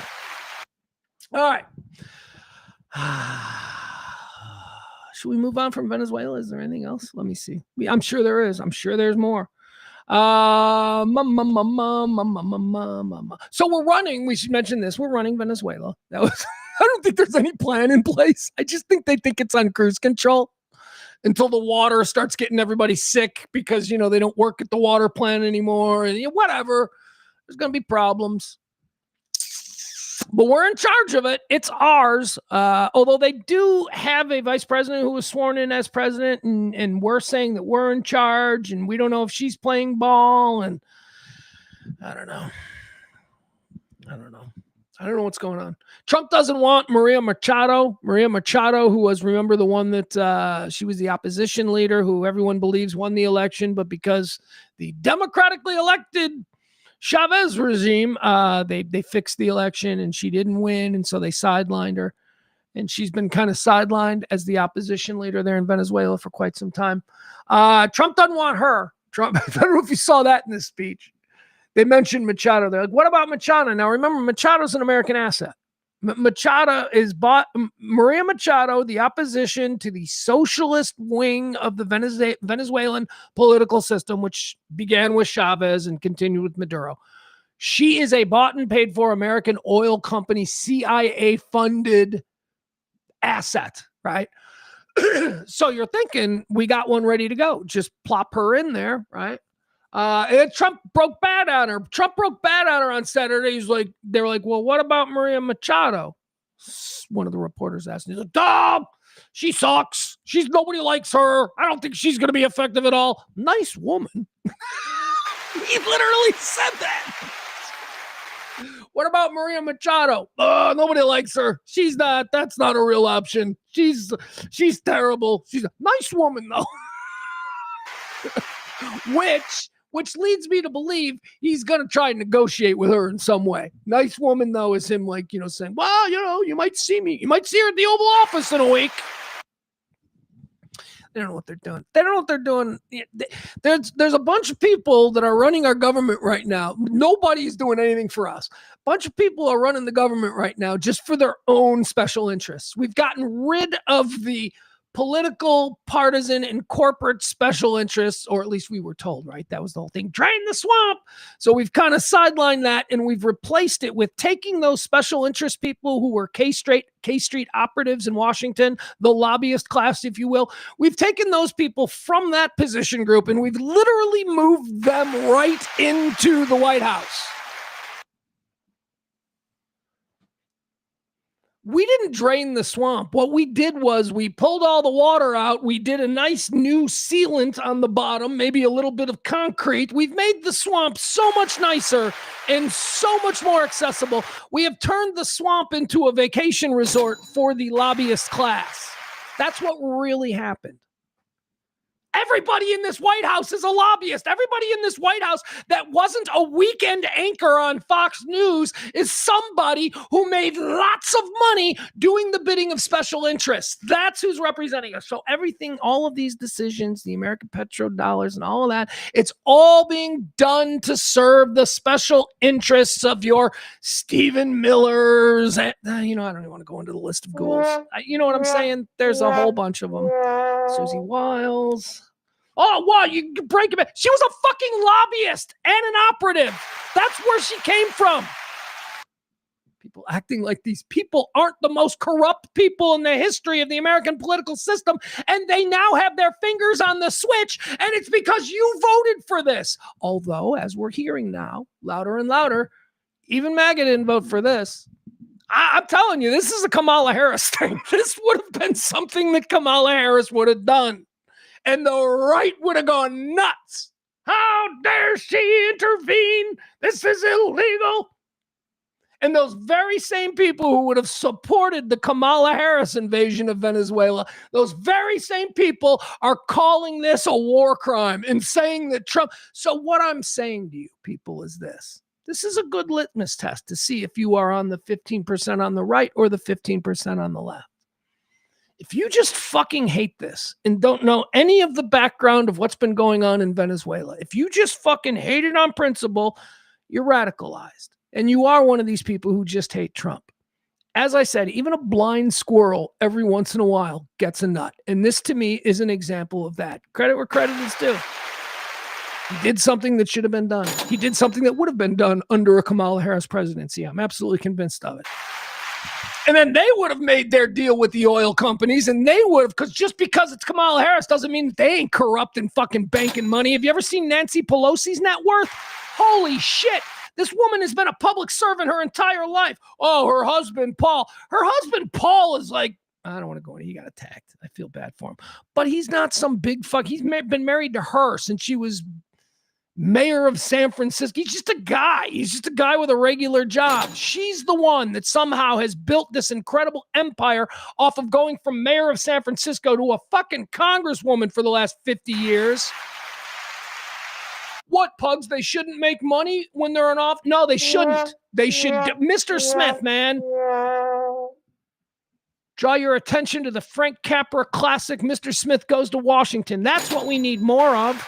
We had one of those guys. I'll just mention this once because it's a trigger name, but we had one of those Mr. Smith types. We had a real live Mr. Smith type representing us in Washington, D.C., and he disagreed with Trump, and he was exiled, and he no longer has a career. I'm talking about Adam Kinzinger. Adam Kinzinger has been a fucking incredible congressman here in Illinois for years, representing a thoughtful and educated rural community down there around Decatur. Kinzinger was a Republican. He was a conservative Republican because of course he would be. He represented a district in central Illinois, farm community.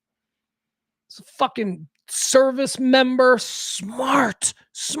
And you know what? Do you remember when Trump rose in 2016? Do you remember when Trump rose up and every single Republican was appalled by his very presence on the stage? Do you remember when Marco Rubio is now the Secretary of State? Do you remember Marco Rubio being a never Trumper?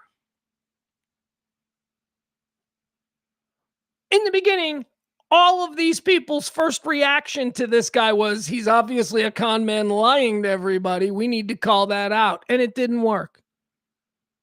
And they all came back to the party. They all bent the knee. They all groveled, and he forgave each and every one of them. Not all of them. Some of them stuck to their shit.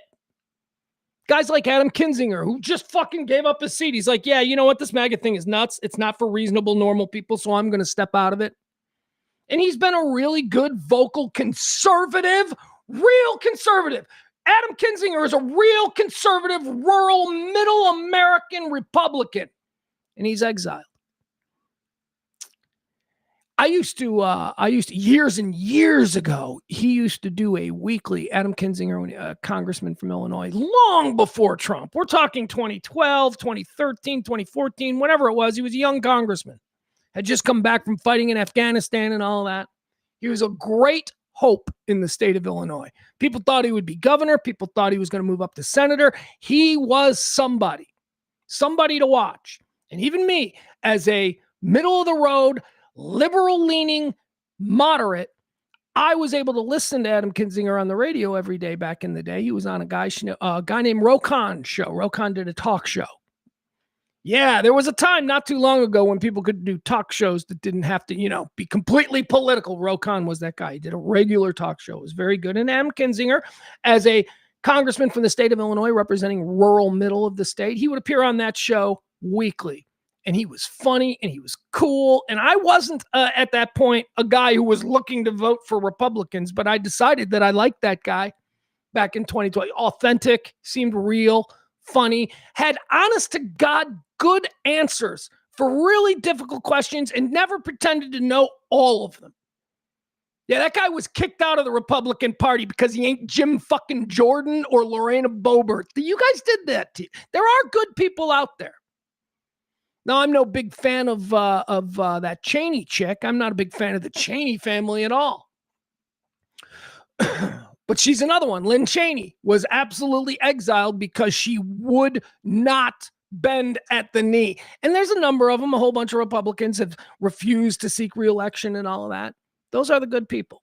Those are the good, honest-to-God people who see what this is and are unwilling to play ball to placate either the stupid or the uber wealthy.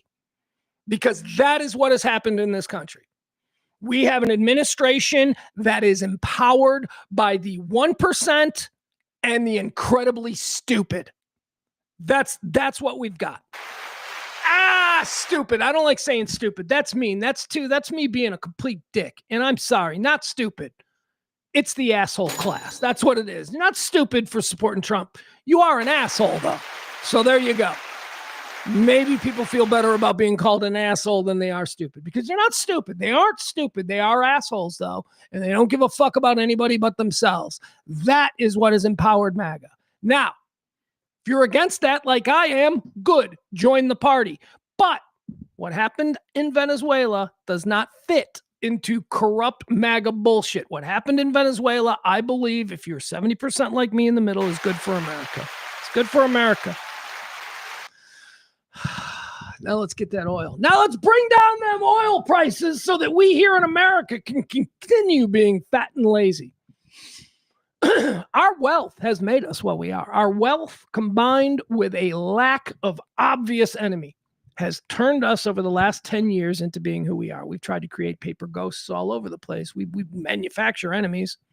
There are always people who we can easily kick the shit out of. Our enemies are never real enemies, like, China or Russia or Iran or, places that could get messy. No, our enemies are always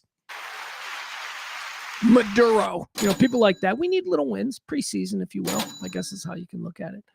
Maduro appeared in court today. He pled not guilty on 4 charges. Not guilty. Here's an interesting story, though. This is crazy. And we're going to see a lot of this. A lot of people are going to get rich before they figure out the nonsense is happening. So you know about the poly market? You know about gambling? I don't here in the frozen north, gambling is all anybody does. My kid was blown away. My kid is from Texas. In Chicago, every place you walk into has slot machines. Every place. We went to have pizza with his grandma and his step grandpa Eddie. We went to have pizza with them last Monday, and we went to a legendary South Side of Chicago pizza place called Cousins. And we walk into Cousins Bar and Pizza Pub, and my kid goes, "What is everything Las Vegas here?" Because one wall is just nothing but slot machines. They pay out just like Vegas. You don't gotta go to Vegas. Slot machine. He's like, "Geez." We were at not Navy Pier. We were at where do we go? It was Kojak's. Was it Kojak's? I don't know. We were at one of these hot dog places, like where you walk in, it's like walking into a Taco Bell. It's a little, but it's, mom and pop, and they make all kinds of, hamburgers and stuff, whatever. Not a fast food joint. It is fast food, but what I'm saying, it's a mom and pop fast. We walk into this place, and right there's 2 slot machines. And Mason's like, "My God, is everything gambling here?" I'm like, "Yeah, pretty much everything is gambling." So poly market is, you can look it up, but poly market is a gambling, how do I describe it? It doesn't matter. Just imagine that you can bet on things. Okay. You can bet on things that aren't sports related. Let's just do it that. And then you can look it up. I'm not a gambler, so I don't really know. Somebody on Polymarket, a Polymarket gambler, won $400,000 on Saturday night. So they just joined the Polymarket platform. I'm going to read you the story because it's a little bit, I think it's Barron Trump. I'm just going to tell you, I think Barron Trump made $400,000 on the Polymarket platform because he overheard his dad saying that they were going to go get Maduro. I swear to God, that's how somebody does this. One Polymarket bettor has drawn the attention of many after winning more than $400,000 betting on Venezuelan dictator Nicolas Maduro being ousted just days after joining the platform. So it was his first bet. We joined the platform, placed that bet, won $400,000, and we're not going to ask any questions. Just luck. The account started placing bets on Maduro being booted on New Year's Eve. Now, he overheard, that. Okay, so here's how this is why I think it's Barron. So you got Melania and Trump. It's New Year's Eve. They're getting dressed. They're bickering because I imagine they bicker a lot. And Barron is like down the hall in the White House, and he's overhearing it. and he hears his dad say to his mother or something, "God damn it, Melania, I've got to arrest Maduro in 2 days, and you're giving me this shit." Like, I imagine that's what Barron heard. And Barron's like, "Wait, what? He's going to do what?" And then he ran, because Barron's smart. He's evil, but he's smart. He runs back to his room, and he starts a Polymarket account, and he lays a bet on Maduro getting, and he wins. The account started placing bets on Maduro being booted on December the 31st. The account made several bets on Maduro being removed by the end of January, starting with a New Year's Eve bet for $1,238. That account started adding to its position over the next few days, including multiple bets of $6,000 or more. There was an $85 bet mixed in there as well for good measure. All in, the account bet $32,538.34 and won $436,759 24 hours later. It's Barron Trump. Barron Trump. And we're okay with it because this is what we do now. This is America. We're fine with that. We don't need no fucking 10-part New York Times expose coming in the next couple of weeks about how Barron Trump. We know. We all just assume. So let's just move on. You can't shock us anymore with this shit. You just can't shock us anymore. How could you? How could you? We passed a law to release the Epstein files, and the president signed the law. And then when it came time to release the files, they blew the deadline. There's a law and they didn't release it. So what's the penalty for breaking the law? Nothing. There's no penalty for breaking that, but it's the law. See, we expect all of us dupes to just follow the construct, right? Well, it's a law and it would be illegal if we didn't release all the Epstein files on that day. And then somebody in the fucking room said, yeah, illegal? That's a fancy word. What does that mean in this context? And they went, nothing. And they went, fuck the deadline. So they did that. Then when they finally roll this shit out, remember we passed a law so that we could see the information. They blew through the deadline of the law and then they gave us stuff, but it was all redacted. That's the shit we should be mad about, right? That's the shit, but we can't. We just got this stuff. Why would anything shock us anymore? Nothing is going to shock us anymore. They do what they want. It's horrible. So if it turns out that Barron Trump, who I fully believe, by the way, tongue is only halfway in cheek on this. Somebody in that White House placed this bet. Somebody with information about what was going on with Maduro placed that bet. It's fun to think of it being Barron. That's all. Could be Don Jr. That seems like something Don Jr. might be interested in as well. All right, that's interesting. The Polymarket big winner on the arrest of Nicolas Maduro. I mentioned about Colombian President Gustavo Perez, who has announced to the world, come and get me. I'm waiting for you here. Don't threaten me. I'll wait for you right here if you want. That's President Gustavo Perez to Trump. Let's see, whatever. I thought this was pretty funny. So these kinds of events do create some fun moments on. Here's one very funny way of looking at what happened in Venezuela. Now, I don't agree with this, but I am open-minded and I enjoy humor, and I can get that sometimes humor that I don't agree with can still be funny. I saw this on Twitter. This is a guy kind of explaining what's going on in Venezuela. It's pretty funny. In a stunning late-night operation, I had some friends of mine execute a raid on my neighbor Tom's house. He put up quite a fight, but we got through, and he's in custody.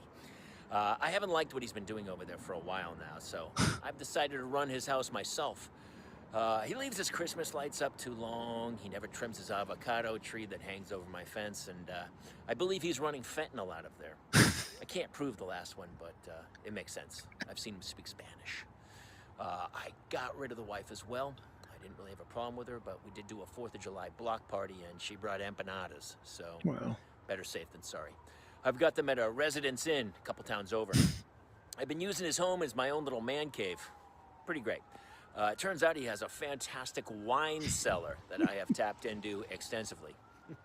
Anyway, I'll be running his home until a time when I can have a safe, proper, and judicious turnover to some other guy. which probably won't be happening soon. And just a heads up, I plan to take over some other neighbors' homes as well. Phil, across the street, has a pretty cool car I'd like to be in charge of. And Alex, who lives catty corner from me, has a wife who's a yoga instructor. Be taking that one soon. Again, doing it for the good of the neighborhood, so stay tuned. Right, there you go. Doing it for the good of the neighborhood. Turns out he's got a wine cellar that I have been tapping into. That is one way of looking at it. And it's not an incorrect way of looking at it. I mean, we did just conveniently take it over because it was helpful with the Epstein thing. But also, as I laid out to you, there are larger issues here that must be considered through non-political, non-partisan lenses. And I'm okay with it. I'm okay with it. But again, are we going to keep going? We're going to get more? Because there's more than him. We can still use some distraction. You know, you want to go after, again, you want to go after the guy in Belarus? That'd be good. Go after him. The problem with Trump is that he's friends with like most of these guys. Like, he's not going to go after Orban in Hungary. Let's go after Orban. No, he ain't going to do that. He ain't going to go after Erdogan. He likes all the worst people. This guy Maduro, it's the rare instance where there is somebody who is truly bad that Trump doesn't like. And I guess we can't turn our nose up at that. We got to take it where it comes. So there you go. What else do we have here? Wasn't this weird? Did you see this over the weekend? No, I don't know. I need to know when this was. I think it was Sunday night. I believe this was last night. Let's see here. But what's going on here? This is, my God. Botulism would be good at this moment. Elon Musk having dinner with Donald Trump. Elon Musk had dinner with Donald Trump. By the way, Elon Musk is one of the reasons, not one of the reasons, he's the primary reason why I'm getting off Twitter and going over to Blue Sky. Follow me on Blue Sky at Pugs Moran. Elon's just, he's such a white supremacist now. Have you seen, I mean, he doesn't hide it at all. It's incredibly concerning that this guy who has amassed this wealth that is just unbelievable, wealthiest man in history by modern dollars. That's another argument I got into with my kid while he was here. Bickering, remember again, we bicker. I said to him, I referenced Elon Musk and I said, well, he's the wealthiest man in history, to which my kid said, no, he's not. You know, because kids know things. Because first of all, kids are in school and they're learning things right now and all this. And he goes, no, he's not. I go, yes, he is. I go, he's about to be the first trillionaire. Nobody's ever been a trillionaire before. And my kid goes, no, that's modern dollars. There was Abu Bakr, who was, Pharaoh and the whatever. He went like into antiquity to try and find some guy that apparently historians believe amassed the greatest amount of singular wealth ever. And he's using that against me. And I'm like, Jesus, do you see why? Do you understand? Do you understand why I get set off by my kid? Oh my God. Who is that, by the way?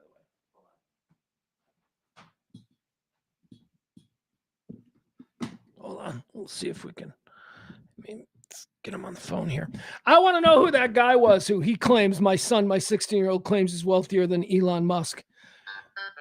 You don't know nothing about it. You don't know nothing about nothing. Let's see if he answers. All right, let's go. This will be quick.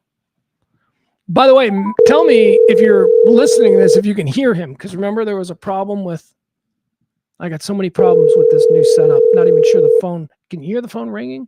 That would be the first thing I'd like you to chime in on. Can you hear the phone ringing? Hello. Hey, dude, what's happening? Nothing. What's happening with you? Well, I'm on my live stream, so you are on. But I have one question for you. I was telling a story. Apparently, Elon Musk has made up with Donald Trump, a guy he called a pedophile, and they were having dinner. And I was telling the story about how when I said Elon Musk is the wealthiest person in history of the world, you corrected me. Remember that little bicker fest we got into over this? Vaguely. Vaguely. Well, it was important to me. Who is it? I'm trying to think. Who is the guy? Tell me, who is the wealthiest person in history? He was an African emperor in the 12th century or mid 14th century called Mansa Musa. Mansa Musa has more accumulative wealth, historians believe, than Elon Musk, is what you're telling me. Well, they speculate. It's not really like cut and dry. They don't really know. Manu Musa is the name. Mansa. Wait, say it again. What is this guy's name? Mansa Musa. Did he build electric cars? No, he just gave out gold for free. He's the guy that built Wakanda, right? Isn't that who we're talking about? No. All right, love you. Bye. There he goes. That's my kid. All right. So that was one of the arguments we had. He's like, no, he was like some guy. And I'm like, that doesn't count. And whatever. But thank you to him. There you go. Anyway, Trump is dining with Musk. Musk called Trump a pedophile and said he's on the list. Remember that when they were fighting and they were shit talking and now they're having dinner. And there's a couple of ways to look at this. One, nothing they say on social media should ever be taken seriously. They know that the game is to stir up the rubes, and that's why they post. Every post is to stir up the rubes by both of these guys. They understand the game. So when Musk did the whole pedophile thing, Trump, although probably like, what the fuck? Seriously? This guy's calling me a pedophile. On some level, Trump understood the game. So it didn't scar him forever. He thought maybe it was a little over the line, and maybe Elon apologized for that. But it's not a deal breaker with Trump not being friends with the world's wealthiest man. The world's wealthiest man also doesn't see it as a deal breaker to hang out with someone he believes is a pedophile, because that's what's happening here. Elon Musk, according to his tweets, believes Donald Trump is a pedophile, and yet he's still having dinner with a pedophile. Donald Trump, on the other hand, doesn't think he's a pedophile, but he thinks that Elon Musk is the kind of person who sees pedophiles, and he's whatever. It's fucked up. It's fucked up. Something wrong here. Like us middle-class people, that's kind of like, what? He said what? And it's not like saying it to your face, you stupid pedophile, like in a bar over beers where you're fighting about something. No, it's like you heard that a guy that you work with told your boss that you're a pedophile. That's what this is like. Okay? It's not like, what are you, a pedophile? Because that's bullshit. People say mean things face to face, especially during aggressive moments. But they're perfectly comfortable with those tags. Both of these guys, one of them is comfortable dining with a pedophile, or they lie about pedophilia. Why? Because pedophilia. Here's the real thing. This is why I think the pedophilia charge doesn't really bother Trump and Elon. Are you ready for this? I don't think it really bothers them the way it would bother a normal person who's not a pedophile, because these two fuckers live in these circles where half their friends are pedophiles. And in these circles, it's not a deal breaker to have a friend who fucks kids. All it is a quirk of being a bored billionaire. Well, he is into some wild things. That is how broken these people are. And, so many of you still look at them as heroes. That's the 1% that rules America. Totally okay. Pedophilia doesn't mean anything real to them. It's just what's it? Something. Pedophilia happens all the time. My uncle was a pedophile. Yes, he had a harem of 12-year-old boys at his ranch in New Mexico for years. Nobody said anything. It was the 70s. All right. What else? So they're having dinner together. Let's get into the dude that tried to break into the J.D. Vance home there in Cincinnati. Didn't even know where he lived. I didn't know he was from Cincinnati. I thought he was from like Appalachia. I thought he was from like that part of the world. But now he's maybe I guess you can be from that part of the world and you can live in Cincinnati. J.D. Vance doesn't seem like the type that would want to go home again. He would write a story about home and sell it to Hollywood, the big libs out there. And do you remember when that movie? The first time we saw J.D. Vance was when he was going around talking about the book Hillbilly Elegy, which had been turned into a movie. And he seemed like a kind of a normal guy with a good message about how, the working class, the low class, not the working class, the lower class, the poverty class of American, Appalachia and all of that. We hadn't heard that story. When we thought about the poverty class of America, mostly we think of people living in subsidized housing in big urban cities. But no, JD Vance came along and he went, no, you know what? There is a lot of poverty-stricken white people in this country. They live in Appalachia. He told that story. He seemed to be a really authentic advocate for that sort of thing, which is something that I don't think we pay enough attention to. We don't fucking care about those people. We don't care about any, we don't care about the poor in general. But white poor in this country, and he was sort of raising that issue. Which, black poor looks at white poor and goes, you people really do suck because you have every advantage. Oh, that's not what they want to hear. All right. So anyway, JD Vance now apparently he's got a home up there in Cincinnati. It's not where he lives. I told you where he lives. The vice president of the United States lives on a lighthouse on an island in the middle of the Chesapeake Bay. That is where the vice president lives. Don't look it up. It's probably not true, but it's something like that. JD Vance, according to the Secret Service, a man has been arrested and accused of breaking the windows at JD Vance's home. JD Vance's home there in Cincinnati. Here, let's pull this story up. This is local Cincinnati news, how they reported it. Any opportunity to show local news, I will do it. Here we go. With breaking news. And that breaking news, a man is in custody after Cincinnati police and Secret Service. Okay. All right, just right out of the box. Right out of the box. Can we look at the offender here?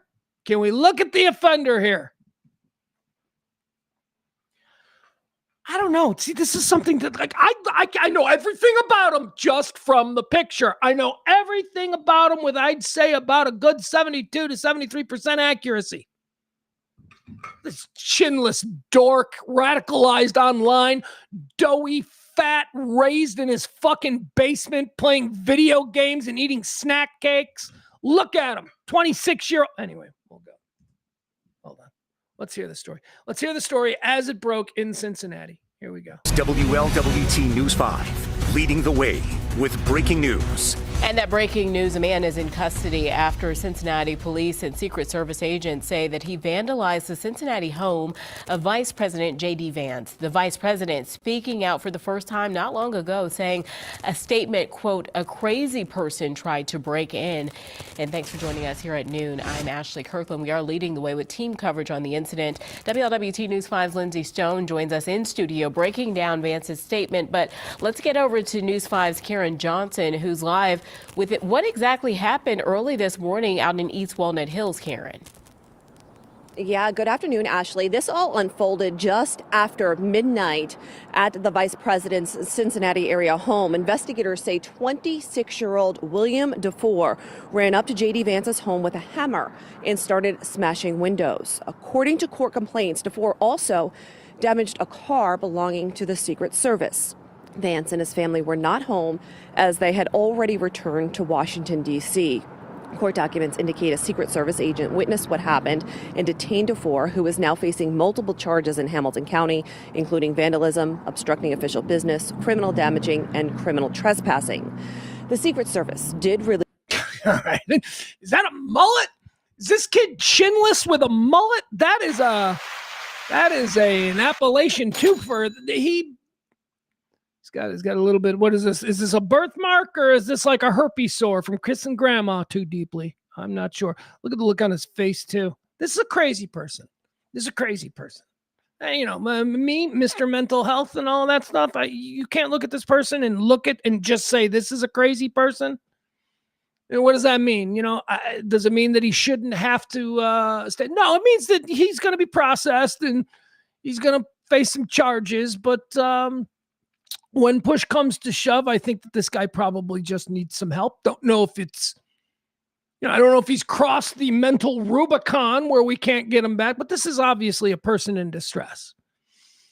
He didn't wait in line at some JD Vance event with a gun hidden in his waistband. He's not an assassin. He's a crazy person who didn't think through the process of bum rushing the vice president of the United States house with a hammer.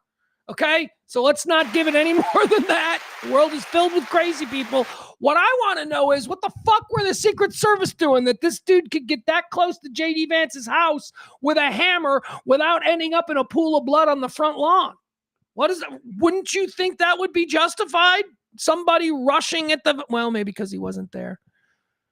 That's funny. I say this because, stream of consciousness, I'm just talking, but actually in the moment, like if the Secret Service kills a guy just for running with a hammer up on the lawn, I don't know if I'd be okay with that.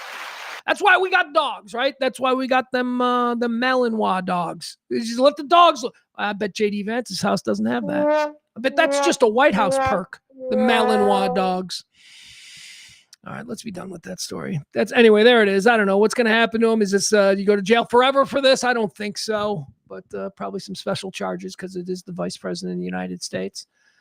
Would you look at this? One of the family members here at Radio Misfits, the great Lisa Umbarger, famous, she's a toady. She's a toady, but also Jackalope Tales. Jackalope Tales. Check out Jackalope. Guys, I've been telling you about this. The Radio Misfit catalog of shows, just Jackalope Tales, rock and roll mythology, all of the rumors and stories that you have heard from growing up. The one that I always go to is when I was little, there was a story that said that Elton John, it depended. It was either Elton John, Sean Cassidy, or David Bowie. It was one of those three guys. But it was always one of those, and it was always Kiss. Kiss was always the other band.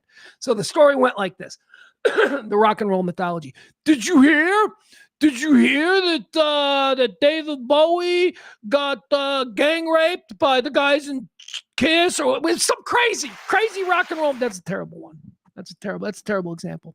How about did you hear Elton John got rushed to the hospital? He had 5 quarts of Kiss's sperm in his stomach. Right? It was like those stories. And we're like 8 years old, 9, 10 years old. And we're like, wow, really? Because we're stupid. But anyway, that's an example of rock and roll mythology. It's a really bad example.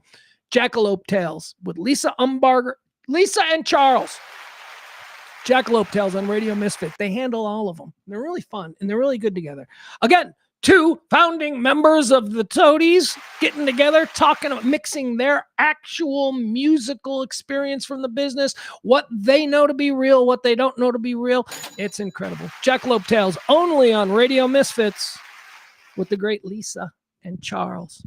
Good to see you, Lisa. Good to see Lisa hanging out. She says, then JD found eyeliner and fell in love with the couches. Bum. See, Kevin heard this version. I heard Elton John. Kevin heard Rod Stewart. I believe I also heard Sean Cassidy at some point. I think it was Sean Cassidy who was found to have the copious quarts of jizz in his belly. And it was always like jizz associated with like some other band. It was Gene Simmons' jizz.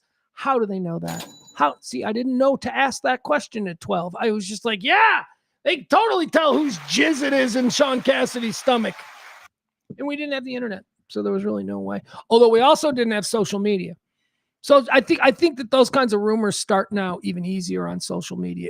Even if they do not have the legs to become true mythology, the way that one did. All right, here we go.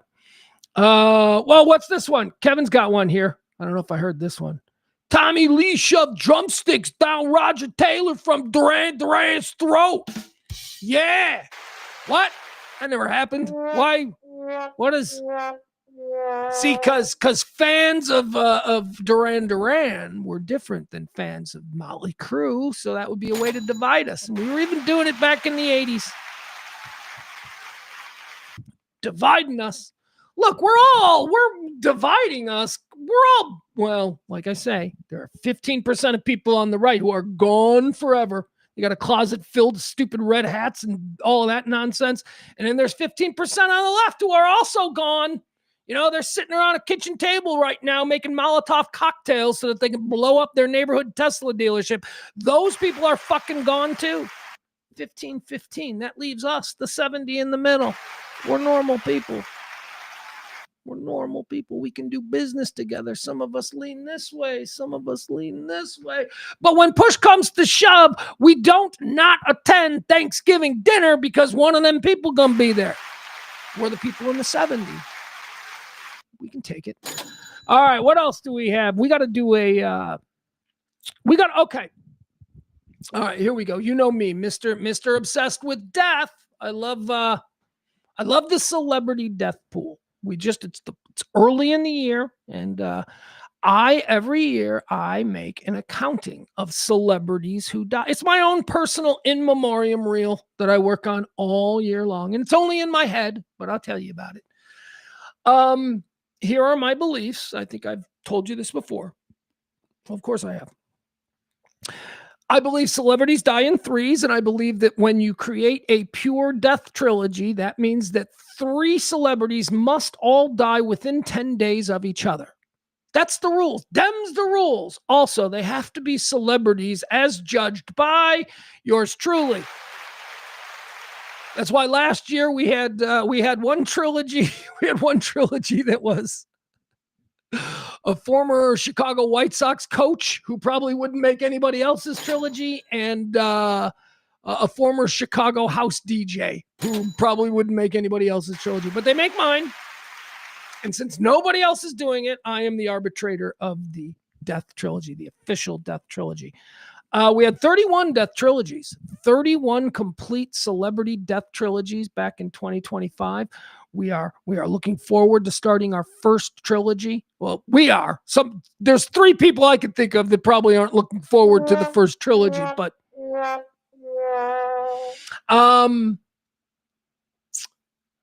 the Wayne Osmond Prize. That's right, the Wayne Osmond Prize. That's what we're calling it. Why? Because last year on January 1st, just after midnight, Wayne Osmond of the Osmonds, he sang up there with Donnie and Marie and Chuck, Roger. I don't know who the other Osmonds are, but I knew who Wayne was. Jermaine, I think there was Jermaine. Tito, was that the Osmonds? Ricky Martin. Wasn't Ricky Martin in the Osmonds? I'm confused. I don't know what I'm doing. Anyway, Wayne Osmond died on January 1st last year. He was the first person. I don't remember who he was joined by, but he had wasn't he joined by like Bob Uecker and like Dame Joan Plowright? I think that's it. I think that was the first trilogy from last year. I think the first 3 celebrities to die in 2025 within 10 days of each other came between January 1st and January 10th, and it included Wayne Osmond, number 1, Joan Plowright, number 2, and Bob Uecker, number 3. All right, there you go. That was it. Tell me I smoke too much pot. I pulled that right out of my mouth. That was right there. All right, so Wayne Osmond, the reason that I've named the prize the Wayne Osmond Prize is because, believe it or not, folks, it's kind of rare to have the celebrity die on January 1st. It doesn't happen often. Case in point, I can show you the last 5 years, or what is this? So last year, January 1st of 2025, Wayne Osmond died. Wayne Osmond. Then in 2024, the first celebrity to die, we had to wait till the 4th. The 4th day of January in 2024 is when we lost 80-year-old David Soul. David Soul, also known as Hutch from Starsky and Hutch. So that was 2024. 2025, this was 2023. In 2023, we had to wait a full week. In 2023, the first celebrity to die was on January 7th, and it was Adam Rich. Adam Rich. Remember Nicholas from 8 is Enough? That little kid. And then he would do Code Red. He didn't handle adult Hollywood well, I guess. And Adam Rich died. He died on the 7th. That was the first celebrity to die in 2024. Or 2023. And then the next year was January 2nd, Dan Reeves. Dan Reeves. So it is rare to have a celebrity die on the very first day. Let me see. Anybody die? Let's go through the list. Let's see. Now, I've been keeping track of the last, because I like to know who's going to be the Wayne Osmond Prize winner. Who's going to be the first celebrity to die in 2026? Hold on. Here we go. Celebrity deaths. Let's do this. Where's my list? There you go. Deaths in 2026. All right. Here we go. Let's see here. Man, we got nothing. I am looking at, as I said, I went through the first 4 days. Oh, we just got one. Did we just have one? Oh my God. Did we just have one here on the 5th? I'm looking at today. Do we have a freshly minted dead celebrity? But this doesn't. Guys, I'm reading right here. See, this is crazy because I don't know. All right, dead today. This very well may be the Wayne Osmond Prize winner for 2026. Celebrity died. You may not think he's a celebrity. Here's the problem. He's a celebrity to me. Oh my God, I can't do this on the first one. The first one of the year cannot. The first one of the year, I think, needs to be a bona fide celebrity to kick off the year. And I just don't know that Bob Pulford fits that. Bob Pulford. Pulley. Pulley's dead. You guys don't know who Pulley is. Pulley was the general manager of the Chicago Blackhawks my entire life growing up. He's the guy who coined the phrase the Chicago Blackhawks organization. He said organization. Yeah, he's from, he's Canadian.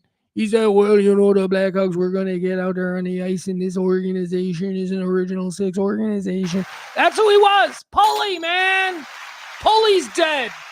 89 years old. Canadian ice hockey player. Played for the Maple Leafs and the Kings. He was head coach of the Chicago Blackhawks, general manager, executive with the Chicago Blackhawks. He doesn't make it. I'm sorry. Pulley doesn't make it. Pulley would make it if he had died after a couple 2026 death trilogies were already established. But Pulley cannot be the Wayne Osmond Prize winner. I'm sorry. He's just not famous enough to kick off this year. So there we go. And we will wait. We will head into January 6th, waiting for the first celebrity to win and for us to award the Wayne Osmond Prize. What else do we get? I got a video here. I don't want to do this. I got this really great video of Charlie Kirk getting absolutely dismantled by somebody, but why? Why? Charlie Kirk, screw him. It's like we don't need to see him get dismantled.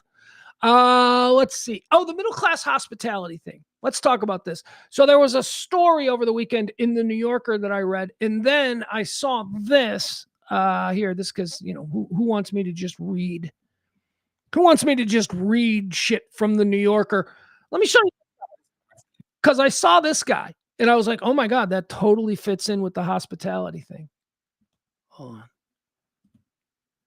Sorry. All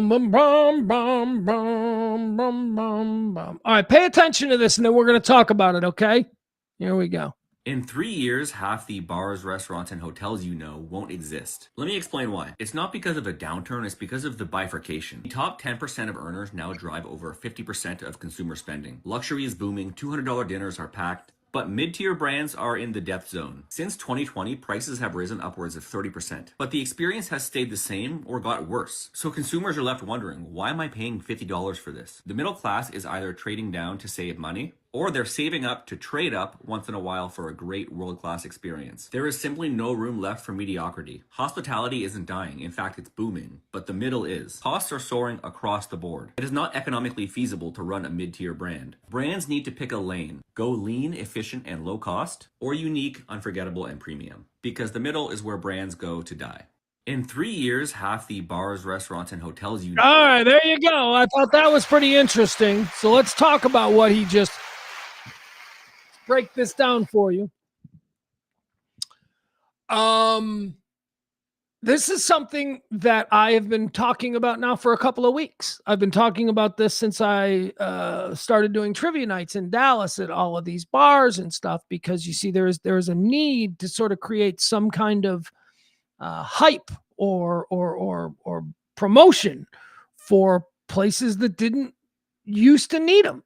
To that extent, I've been talking about my friends. I have many friends who own bars. I've been telling you about how they've all been saying for a year that the bar business is dying. The bars are not crowded anymore.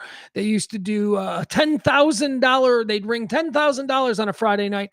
Now, no, that's maybe what they'll ring at the Super Bowl, right? The NCAA Final Four, they could ring $15,000 on a Saturday afternoon. No. No, that is just not happening anymore. And there's a lot of reasons why bars specifically are not thriving the way they once did. I think it's generational. I really do. I think that bars, tavern, and it's strange because the public house, the tavern, the bar, the saloon, no matter what time period we are talking about, they have always served as really important parts of the community, from political awareness raising to, mourning the dead to business deals. That's where the term pub comes from. It comes from public house.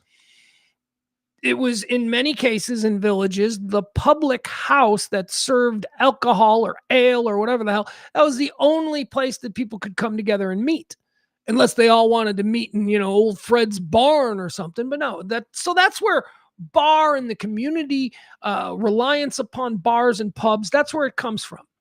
But we've got a generation now. It's the first couple of generations, because it's not just one generation. There are people in their 30s who grew up with this, who do not need or even know that it's available, the face-to-face socialization that we get from going to bars. We used to go to bars to meet girls. We used to go to bars to hang out with friends. We used to go to bars to do all of these things. The drinking was secondary, but we were happy to buy a couple of drinks. But the real motivator, the reason we got there, was to hang out and be around people. We've got a couple of generations who can now be with and hang out with people on screens and on, apps and all that. You don't need to go to a bar to meet a girl. I'm horny. Let's go to a bar and pick somebody up. No, they now say, I'm horny. Give me my phone.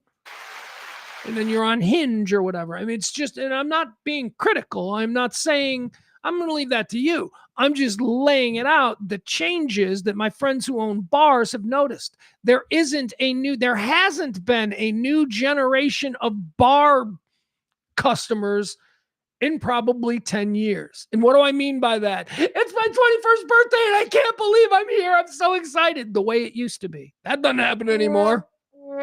And it's not just with bars. It's with all kinds of things that we used to take for granted. I mean, kids don't get their driver's licenses anymore. It used to be, I'm counting the days down to my 16th birthday and I'm going to get my kids to there. Like, we don't really need to worry about driving. First of all, we've got helicopter parents for the last 30 years of children raised in this country have been raised by American parents who are like, I'm going to drive you to school and pick you up every day. The fuck is that, you soft boys? The bus is where you have to fight for your life. The bus is where the social pecking order of your generational group is determined. The bus. A bunch of soft boys getting dropped off. Do you have your lunch, sweetie? As they scamper with their little backpacks. And I'm talking about high school kids. Anyway. It's just different. They're just different. They're all, the way that they socialize, connect, bond, relate to each other is different than the way we did. And the bar or the public house setup or system isn't as important as it used to be. Now, this isn't, it's not all of them. I mean, there's still people. You can still find people in their 20s going to bars. The complaint of the bar owners is that it's just not in the numbers that it was, and the industry itself can't sustain this. So that's what's happening with bars, and that's what's happening with restaurants that, you go out to and get a burger. And I'm talking about an $8 burger, get an $8 burger and some fries and maybe a beer and watch the game with your friends. Those are the places that he's talking about in that clip. Those are the places that are going away. Those are the places that can no longer compete. They can stay in business, but you can't get rich doing that anymore. You can't get rich owning 5 Applebee locations. I mean, well, you probably can with 5, or actually no, because I don't know. I think that the overhead on those places are probably too much based upon what you can predict year to year customers. But what that thing is pointing out, and this is, again, why we here in the middle class, we need to stay frosty, because we're the ones that are being squeezed out, because the 2 lanes of dining or, whatever, the pub experience, the 2 lanes that have been established is popping bottles in the VIP, the high elite experience where you're spending thousands and thousands of dollars for one night in the club. Why? Because you keep seeing Instagram videos where that, if you go out, is the expectation. So the middle class is forced to save, go out and have one big night and blow it, and then do nothing for the rest of the year, right? That's your option. Or po people stuff. Po people stuff. We're going to have nothing but Trader Joe's and Whole Foods and dollar stores. No Kroger's, no Tom Thumbs, no Targets. All of the stuff that serves the middle class is now being abandoned because the margins selling to these fucking rich people who will pay anything is better.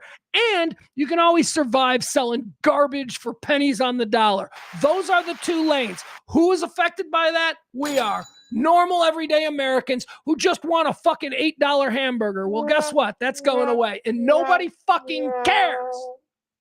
And the middle class is who did this. The middle class is the outraged middle class who bought some fucking snake oil, and now we got all of this. Thank you. Another example of my rage.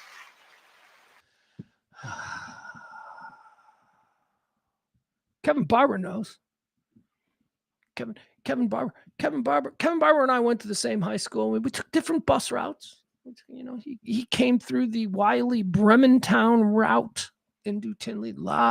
He had to deal. I'm thinking he had to deal with some Orland Hills kids. Orland Hills was the bad neighborhood in the high school that we went to, even though what's so funny about that is that it is not bad at all. It's really nice. It's like, it's normal, all-American. The reason we considered it the bad area is because the houses in Orland Hills were built in like the 1960s. And all the other houses around us were built in the 80s. So we felt very modern. But, you know, so Kevin's bus route probably took him through Orland Hills. He probably had to deal with, maybe it took him there. I don't know. I guess I don't know. Mine didn't. Mine went through Orland. But yeah, the bus was like Thunderdome. It was where you proved your manhood. Remember Pete Duchess on my bus once. We're in the middle of the bus. We're like, we're halfway home, or at least I guess to my stop. And Pete Duchess, yeah, that was his real name. I shit you not. Kevin, back me up that there was a whole family of people named Duchess. Whole family of them. But it was before, in fairness, it was long before we were using the word douche the way we do so commonly now. But, you know, hey, survived that one. I'm sure he's got kids that had to grow up with that name. Anyway, he sprayed mace in the back of the bus. I remember that. That was a big event. He sprayed mace on the floor in the back of the bus, and everybody, like instantly, everybody on the bus started coughing. They had to pull the bus over. The police came. He got put in handcuffs. Oh, it was crazy. The bus was Thunderdome. I liked the bus. The only place I ever got maced was on the bus. I liked the bus. Although I say that now, and it's like, now that I think about it, I couldn't wait to start jumping in Kevin Barber's car. Kevin drove me to school every day. Now that I think about it, right? Kevin, you used to pick me up. He was the only one with a car. He had a good car, too. All right, there he is. Kevin is confirming that we did have family. We did have kids in our school whose last name was Duchess. All right, let's see. What else do we have here today? Hey, how about we watch a guy getting hammered? Let's watch a guy. Here we go. I don't know what bar this is. This is a bar in Dallas. It was going around. All my Dallas friends sent it to me.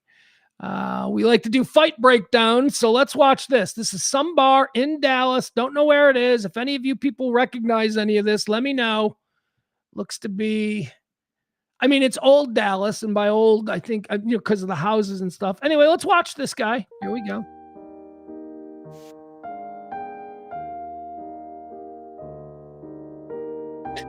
Okay, missed. Oh, clocked. His face is bloody. He took 2 to the face. No, that's a weird punch. All right, watch this punch. He does like a weird, like he punches his thigh. And I'm talking about the aggressor. I'm talking about the drunk guy. The drunk guy's the white guy. All right. Watch this punch right here. He punched him in the butt. What was that? Why did he punch him in the butt? He had a clear shot. If you knew how to throw an uppercut, that's where the uppercut would come in handy. But he punched him in the butt. Here we go. See?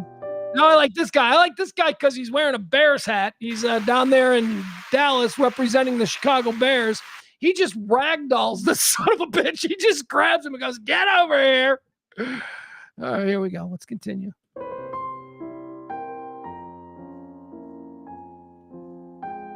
But ragdolls him. Look at his move though. Now he's gonna like stand on his head. Oh, he's up. Back down. Big ass 360-pound dude in a Bears hat. Like, child, I don't have time for this. All right, now somebody else is like, "You go down that way," and he's like, "Oh God," because he's a drunk. He's a foolish drunk. But you're wondering how all this ends. Well, he just walks away. "All right, give me my hat." And he's like, "Fine. That motherfucker, though. That motherfucker. All right." Here we go. 5-0. He's coming back to 5-0 too because he's got a case to be made. He's like, "Hey, these sons of bitches," and he in the handcuffs. Here he goes. There's a dog in the stroller. And he got his teeth knocked out. So there you have it. All right. I don't know what bar that was. I don't know what bar that was, but I do want to point out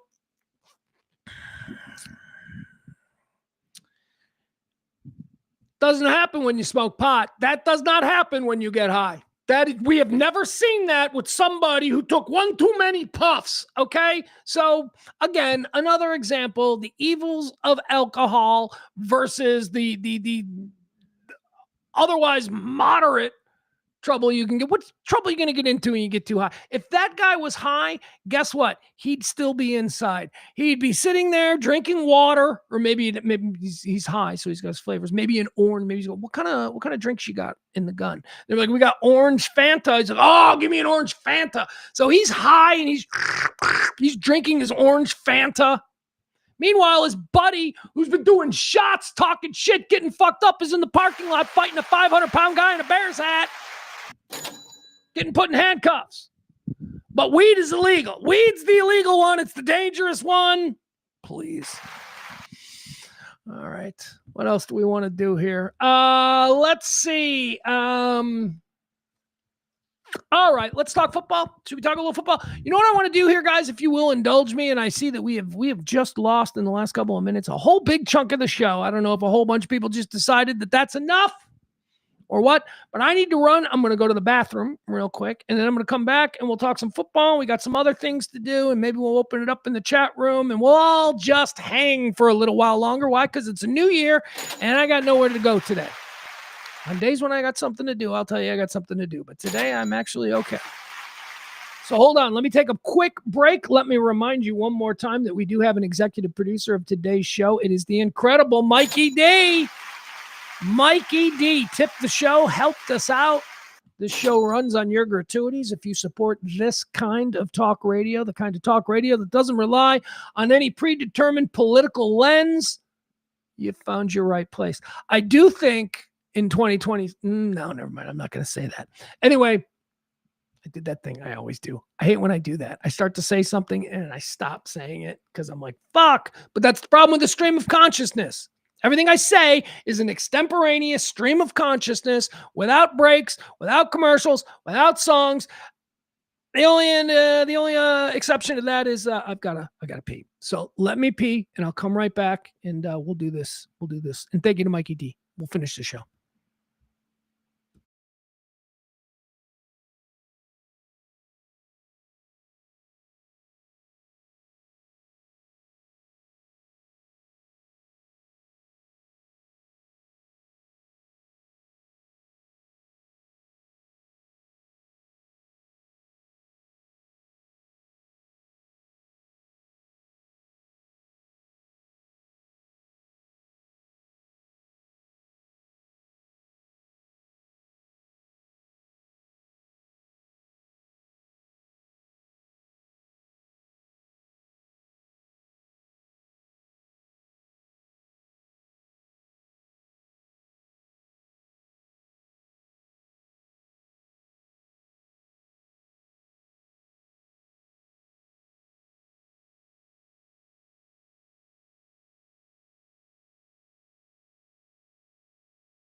All right, here we go. Sorry about that. All right, so football. We'll talk a little bit of football. Last night, yesterday, well, I guess it was last night, concluded the 273rd season of the NFL, and playoff picture is set. So we'll mention that in a second. But Black Monday. Isn't that a New Order song? I think that is a New Order song. Black Monday. Black Monday is a day that happens every year. The Monday following the final Sunday of NFL games. Wait, is there a game? There's no Monday Night Football. The game's over. It's ended. The season's over. All right, there we go. Season's over. We know the season's over. I don't know why I double clutched on that, thinking there was a Monday Night Football game, but there's never a Monday Night Football game in Week 17 because there's a whole bunch of Saturday games. We had, quite literally, make this make sense, we had Monday Night Football on Saturday over the weekend. Don't call it Monday Night Football. Well, it's the brand. See, the stupids have to know that it's the same brand. So we're going to call it Monday Night Football on Saturday. It's called Saturday Night Football. No, because stupids won't know what they're watching. You think people are going to be confused when they hear Saturday Night? What's that?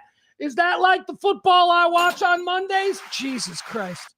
So we get all these things. We get NBC's Sunday Night Football out of Thursday. We get ESPN's Monday Night Football on. It's stupid. It's all, again, this goes back to what we talked about at the beginning of the show. It's not one big thing that legacy media does that has earned our supreme distrust in all of their motives. No, it's just one little fucking manipulation after another that has just ruined everything in this country. But football, let's not let it ruin football. Colin Kaepernick tried that, or you all tried to ruin football because of Colin Kaepernick. That's the way that we should say that. You fucking idiots. Leave him alone. He's going to tear down America. Okay, I don't want to get into the Colin Kaepernick thing. I wasn't on the air then. I had real opinions, but we won't share. Fucking Phillip Rivers. It's like climbing off the couch. Colin Kaepernick's out there dunking basketballs and chucking balls 60 yards in the air, going, I'm ready for anybody who wants me. And they go and get Phillip Rivers. Phillip Rivers. All right, that's we don't need to get into that. Phillip Rivers knew the playbook. Okay. All right. Let's see. When Purdy went down in San Francisco, didn't Kaepernick know Shanahan's playbook? Couldn't Kaepernick have jumped right back into when Purdy went down instead of they went with who'd they go with, Mac Jones or somebody? I don't think San Francisco knew that Phillip Rivers was an option. I think maybe they were like, oh, really? No, but they certainly didn't think of Kaepernick, who I maintain can probably still play. Some of these quarterbacks in this league, oh my God. All right, so anyway, enough about that, the politics of football, for a show that claims not to be fucking rooted in politics. So let's move on. Black Monday happened today. The Los Angeles Raiders, the Oakland Raiders, the Las Vegas Raiders, that's the one. The Las Vegas Raiders fired Pete Carroll today. Head coach Pete Carroll, legendary coach Pete Carroll. Pete Carroll was hired just 1 year ago. Pete Carroll was like because my team, the Chicago Bears, were in the hunt for a coach last year at this time, we had decided that the league and the public, I think they all decided that the best available head coach to be hired, or the new head coach was Ben Johnson, and the Bears got him. But I can tell you, as a Bear fan who was looking at all that shit, Pete Carroll was my number 2. I'm like, Pete Carroll's available? Jesus, if we can't get Ben Johnson, if Ben Johnson ends up in Dallas, or if Ben Johnson ends up, in San Diego or wherever, whoever was hiring, Jacksonville with Liam Cohn, I wanted Pete Carroll. I'm like, Pete Carroll's won everywhere he's been. And then, people are like, what about the Jets? And I'm like, that was a long time ago. But Pete Carroll seems to have a way with coaching young men to give their absolute best. So that was intoxicating to me. And when he went to the Los Angeles Raiders, I thought, wow, Raiders got a new, the Davises are kind of removed from calling the shots, and Tom Brady's involved there. And they're probably going to get real serious there in Vegas, because if Vegas can put a winner together, that's a good city probably. to be able to, make money in if you're a popular NFL team in Vegas. So I thought, wow, Pete Carroll in Vegas, very good, no problem. And then fucking 1 year later, they're like, you're the worst team in football. So I guess maybe I dodged a bullet. I mean, I don't know that it was Pete Carroll's issue that, the Raiders sucked, but they sucked last year and they sucked even more this year. And they're going to get the number 1 pick and they're going to get Mendoza from Indiana. They're going to have a new quarterback. And I think that they don't want to put the new quarterback in the hands of Pete Carroll, which makes sense. So big Black Friday news there. That according to Adam Schefter, he broke it first, at least as to I saw it. Pete Carroll has been relieved of his duties. He was given a 3-year deal. And after 1, it's over. So he's now going to sit on the beach for 2 years, collecting a big NFL player contract or a big NFL coach contract, cashing that. Life could be worse. The dude's like 80 years old. In all fairness, Pete Carroll's like 80 years old, but he moves like a 45-year-old. Like he's still like Mr., all that stuff. Like there was video of him from Raiders camp over the summer. There was video of him running the offense. Pete Carroll's an old quarterback, but he's like 90. And it's him in ball shorts and, and he's showing the movement. He's running and he's ripping balls. Dude's like 80. It's like, holy shit. Now, that was probably for the cameras, and he probably only did it once, and he probably didn't walk right for 2 weeks after, but whatever. It was cool. Pete Carroll is gone in Las Vegas. Who they're going to hire is, who knows? Could be anybody. Tom Brady? Maybe Bill Belichick? No, not a chance. Not a chance. Bruce Arians alive or dead? I'm trying to think of who Tom Brady likes. Like, what coaches do we know that Tom Brady likes? What else do we have here? The Titans, the Tennessee Titans, they fired Callahan a while ago. I'm not even sure who the interim head coach there in Tennessee. Is it Nashville? Well, could we just call them the Nashville Titans? Or do we call it Tennessee because Nashville and Memphis, they're like, fuck you, no, fuck you. So it's like that. Kind of like how the Minnesota Vikings are the Minnesota Vikings because Minneapolis and St. Paul were like, fuck you, no, fuck you. Like that. Is that why the Texas Rangers are called the Texas Rangers? Instead of the Dallas Rangers, which is what they should be called, but they're the Texas Rangers. Is that because Fort Worth was like, fuck you? Is that what happened? I don't know. What else do we have? Any other Black Monday notes? Let me see here. Let me pull up what I got. Black Monday notes. Top stories. Yeah, we do. We've got a bunch here. All right. They're coming now. They're coming. Head coach opening. Let's see. 4 NFL head coach firings increased the total openings to 6. All right, let's go through here. Let's go. Total openings is 6. 4 got fired. Who else? Jonathan Gannon. Jonathan Gannon is gone from the Arizona Cardinals. Arizona came into the season with high hopes of contending in the NFC West, but finished with just 3 wins for one of the worst records in franchise history. And let me tell you, that is saying something. This was one of the worst seasons in Arizona Cardinals history. Why does that mean something? Well, would you be shocked to learn that the oldest team in the NFL is the Arizona Cardinals? They're the oldest team. They have technically more history than any other team in the NFL. Arizona Cardinals.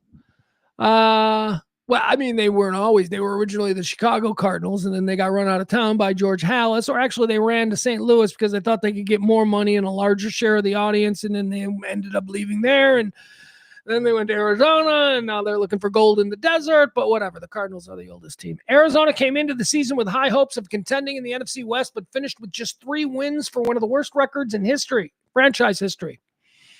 Their loss on Sunday was the team's 9th straight and 14th in 15 games. Gannon finished the career with a 15-36 record over 3 seasons.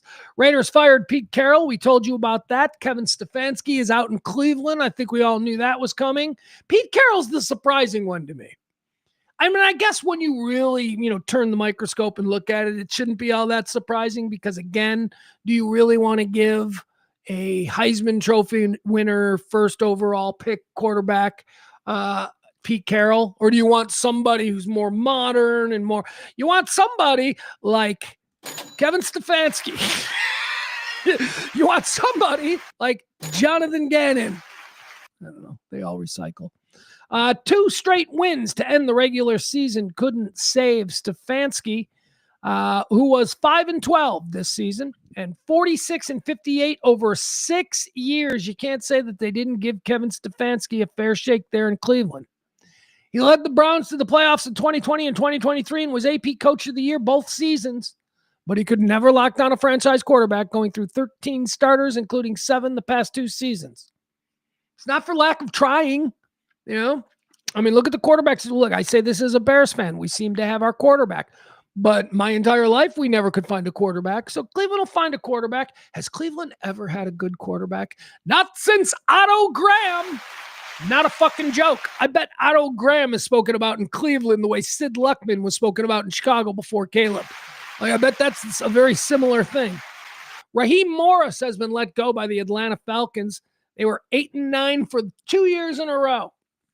Under Raheem, the team finished this season with just 4 wins. Wait, they finished this season with 4 wins in a row and in a 3-way tie for the NFC South. The streak came after the team had been eliminated from playoff contention.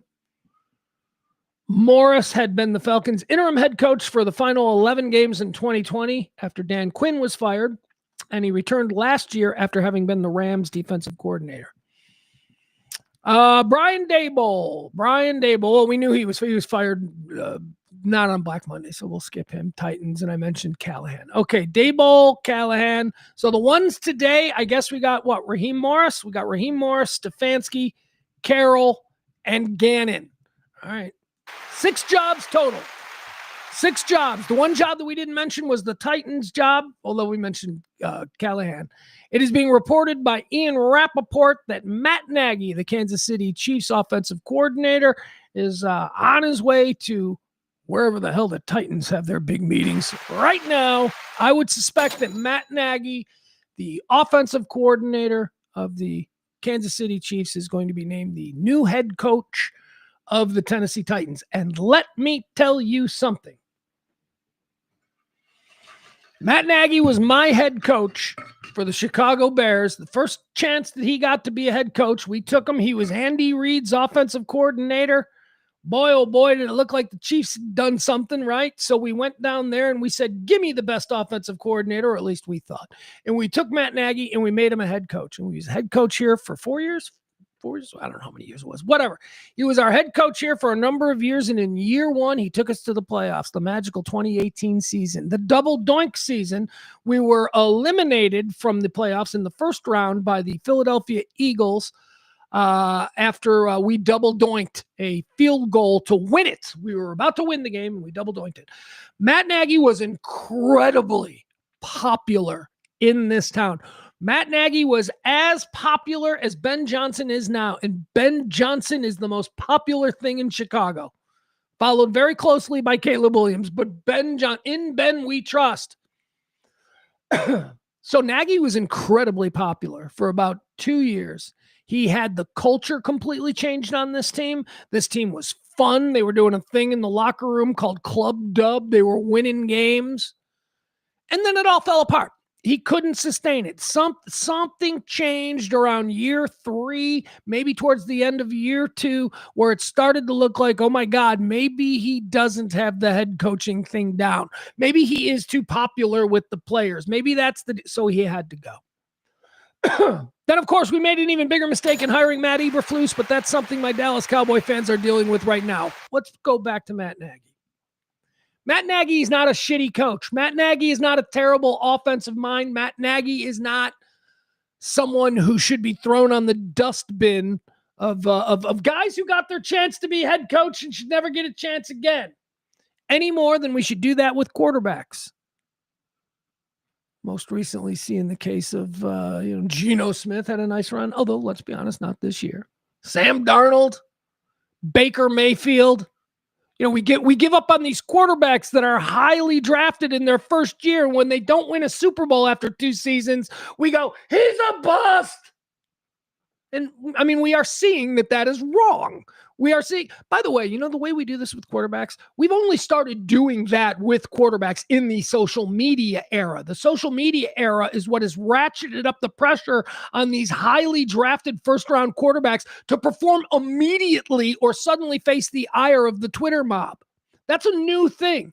You used to draft a quarterback number 1 overall with the intention of him riding the fucking bench for the first season. It was weird when you started drafting quarterbacks and making them start. It was seen as being too much too soon. And we've seen the end result of that. Whether we're talking about guys like Sam Darnold or, Mac Jones, Mitch Trubisky, Justin Fields, all of these guys who didn't get the luxury that, a Jordan Love got, who sat on a bench and actually got to watch and got to learn and over the course of time saw the increase in the speed. No, now we demand that our quarterbacks perform immediately or they're gone, only to be resurrected somewhere else 5 years into their career where people go, oh, so all that talent he showed in college was real. We just demanded that it materialize overnight at the next level, and it didn't, so we gave up on him. Anyway, same thing I think can be said for head coaches. And I think Matt Nagy is going to be a great head coach. And if he signs with Tennessee, I would say look out. Look out, because I bet Matt Nagy could have a whole lot of fun with Cam Ward. I'm telling you, I think he can. Matt Nagy's going to turn them around in the first season. He was coach of the year. Matt Nagy should never get another head coaching job. He was NFL coach of the year in his first year as a head coach. So good for Matt Nagy. I'm happy for him. I don't have any hatred for him. I wanted him fired. And that's fine. I wanted to move on. I wanted different. I didn't want Eberflus. It took Eberflus to make us go, can we get Nagy back? So good for Matt Nagy. He's a good dude. He's a good dude and a really interesting football mind. And we'll see. We'll see if the second time around as a head coach is the time that clicks. And if you don't think that's something that happens regularly in the history of the NFL, I direct your attention to the Wikipedia page of one Bill Belichick. I direct your attention to the Wikipedia page of the aforementioned Pete Carroll. Oh, yeah. Nobody wants to talk about Bill Belichick with the Cleveland Browns his first time around as an NFL head coach, do we? No. Because he was the worst fucking head coach. Oh, he should never work again. That's what would have happened if Twitter was around. Do you think Boston Barstool Twitter would have allowed them to hire Bill Belichick after what he did with the Cleveland Browns? Fuck no. Bill Belichick is widely considered to be the greatest NFL head coach in history. So this idea, this lack of patience, we must rush to fire and throw on the forgotten heap of history, that needs to stop, man. Humans demand patience. Humans have to sort of adapt. And we're seeing that.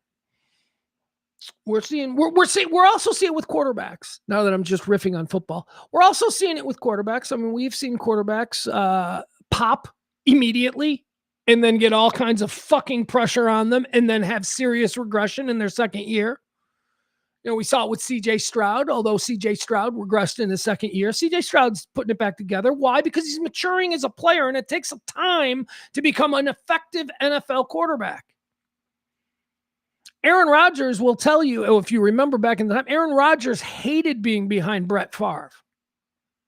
But now Aaron Rodgers will tell you that is the best thing that ever happened in his career because he wasn't thrown to the wolves game one of rookie year, the way so many of our quarterbacks are. It's demanded that you start. Well, we drafted him. Let's start him because Twitter says so. Anyway, Black Friday in full effect, and this leads us into the playoff. We got playoffs here. Let me give you the playoff picture for this weekend. Dun, dun, dun, dun, dun, dun. Let's see. This is the official NFL. Yeah, okay, so we'll pop this up. We'll let you get a look at it. I don't know how big your screen is or if this means anything. I mean, I'll definitely read it to you, but here is what we are looking at. This is the NFL playoff bracket. Oh. Well, that's no fun. Hold on. All right, here's what we got. Now, sorry to say, our two teams that we follow closely here. One of them is in and one of them is not in. The Dallas Cowboys are not in.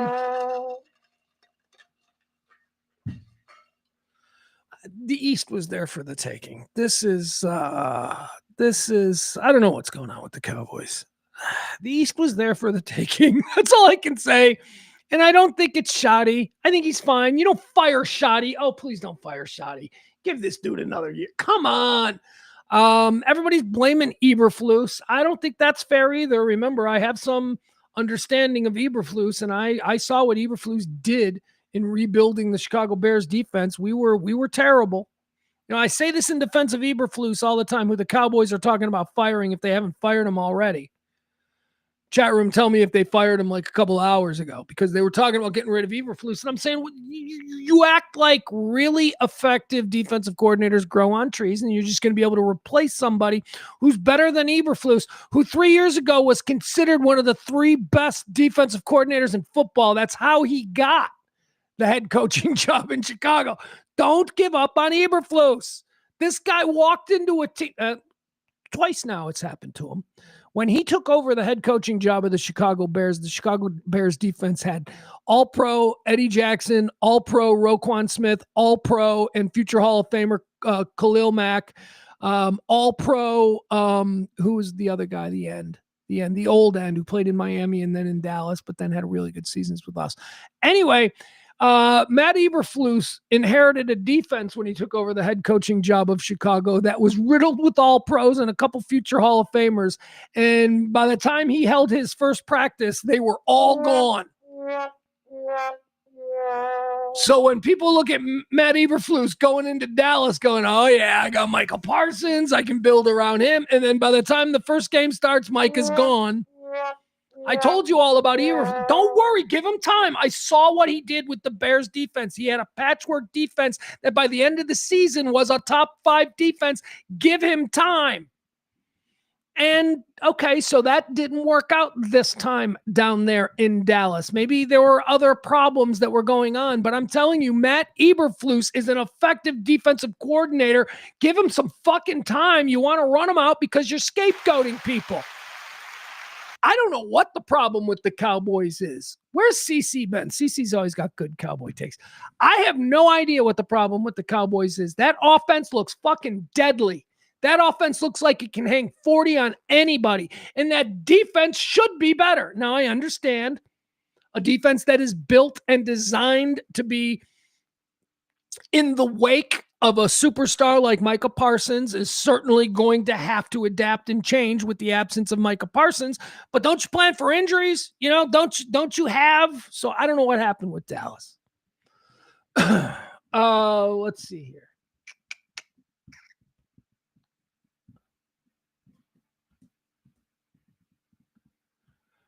Raina says, I'm fine with getting rid of the Eberflus. Jerry probably won't, though. He's too cheap to fire this early. This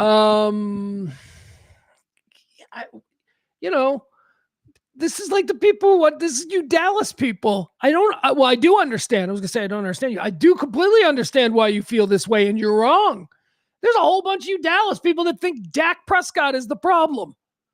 And I keep telling you, please cut Dak. Cut Dak.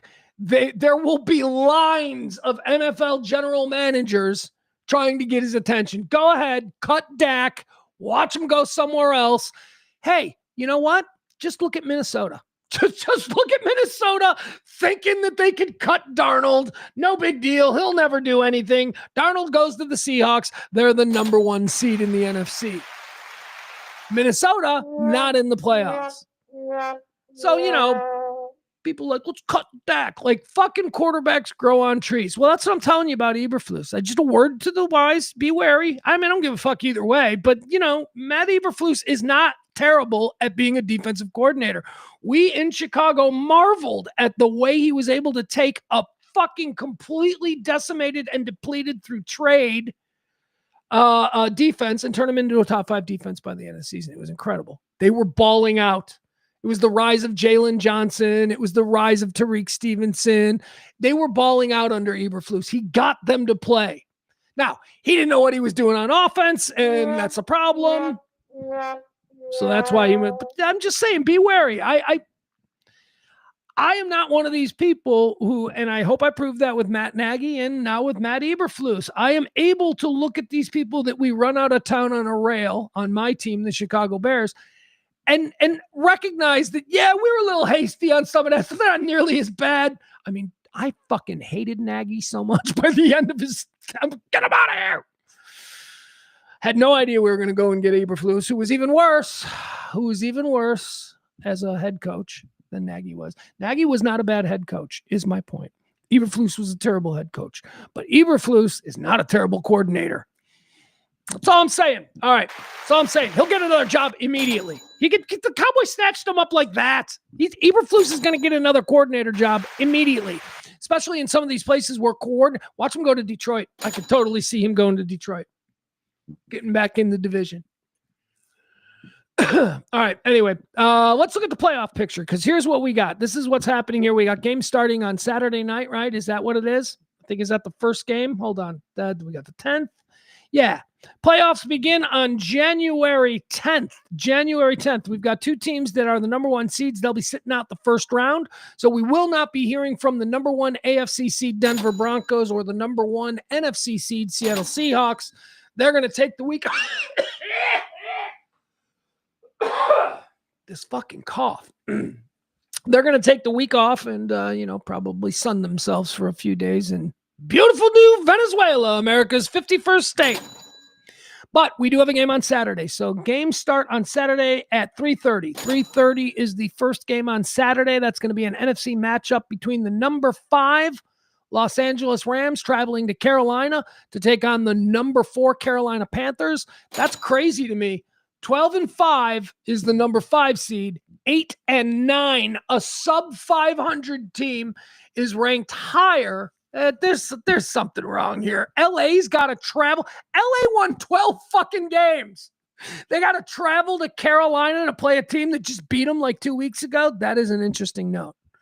Carolina just beat the Los Angeles Rams 2 weeks ago in Carolina, and now we're going to run it back, as they say. 3:30 on Saturday. I'll have a Kelly method pick on that, but you can probably imagine where I'm going. Let's see here. The next game on Saturday. We've got another Saturday game that's on the 10th. These are only NFC games on Saturday. There are no AFC games on Saturday. Is that true? Is that how I got it? Yeah, it looks like it. There are no AFC games on Saturday, just NFC games. First one at 3:30, LA Rams versus the Carolina Panthers. Second game on Saturday. This one we're going to spend a little time on. This is going to be the big national prime time. Talk about running it back, bitches. Oh, I so didn't want this. Chicago Bears, my Chicago Bears, the number 2 seed in the NFC. The number 2 seeded Chicago Bears, 11-6, coming off 2 consecutive losses.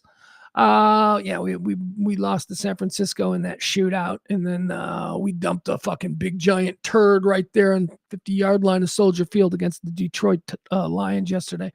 But in fairness, the Lions were playing for a lot. There was like I know nothing tangible, but the Lions are mad at Ben Johnson.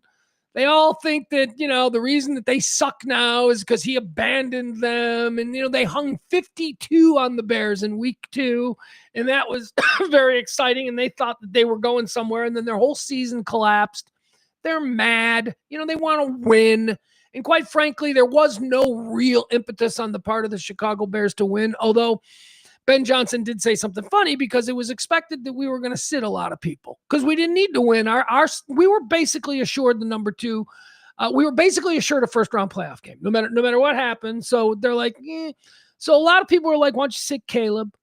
Why don't you let Tyson Bagent, his backup, get a game under his belt? We might need him in the playoffs or whatever. Why don't you sit some of the guys who are banged up? Roma Dunze, our wide receiver 1, probably could have played. But save him for the playoffs because we got other wide receivers, Luther Burden and all that we can run out there. But Ben Johnson said something interesting when they said, and this is, I think, a direct shot at Nick Sirianni. Nick Sirianni, head coach of the Philadelphia Eagles, who sat a whole bunch of his players. Ben Johnson said yesterday, yeah, we don't do that. We play football here.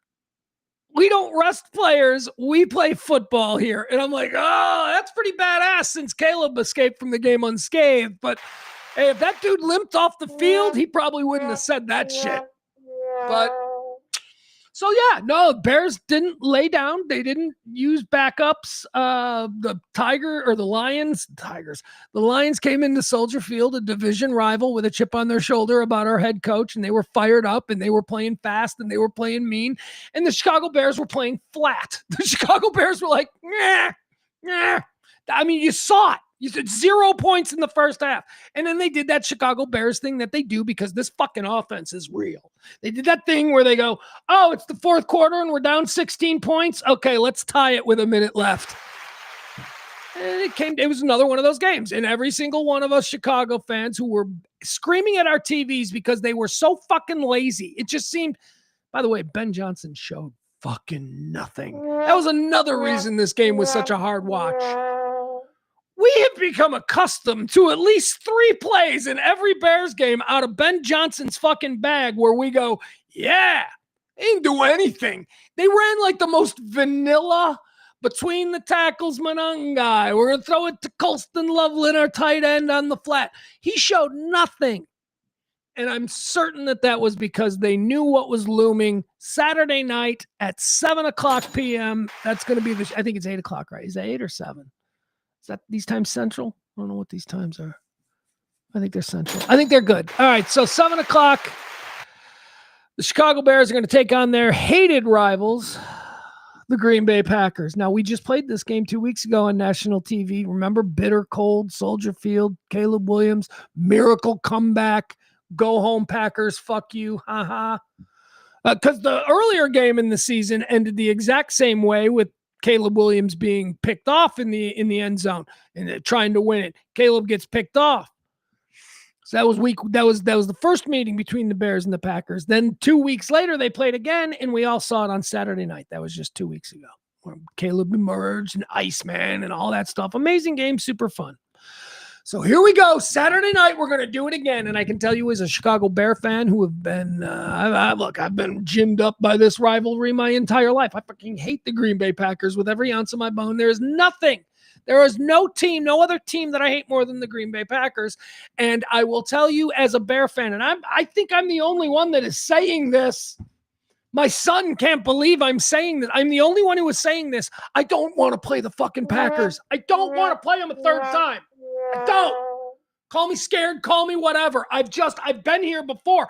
I have lost and I have beaten. I mean, let's not be honest. I mean, but I've had my soul crushed by losing to the Green Bay Packers.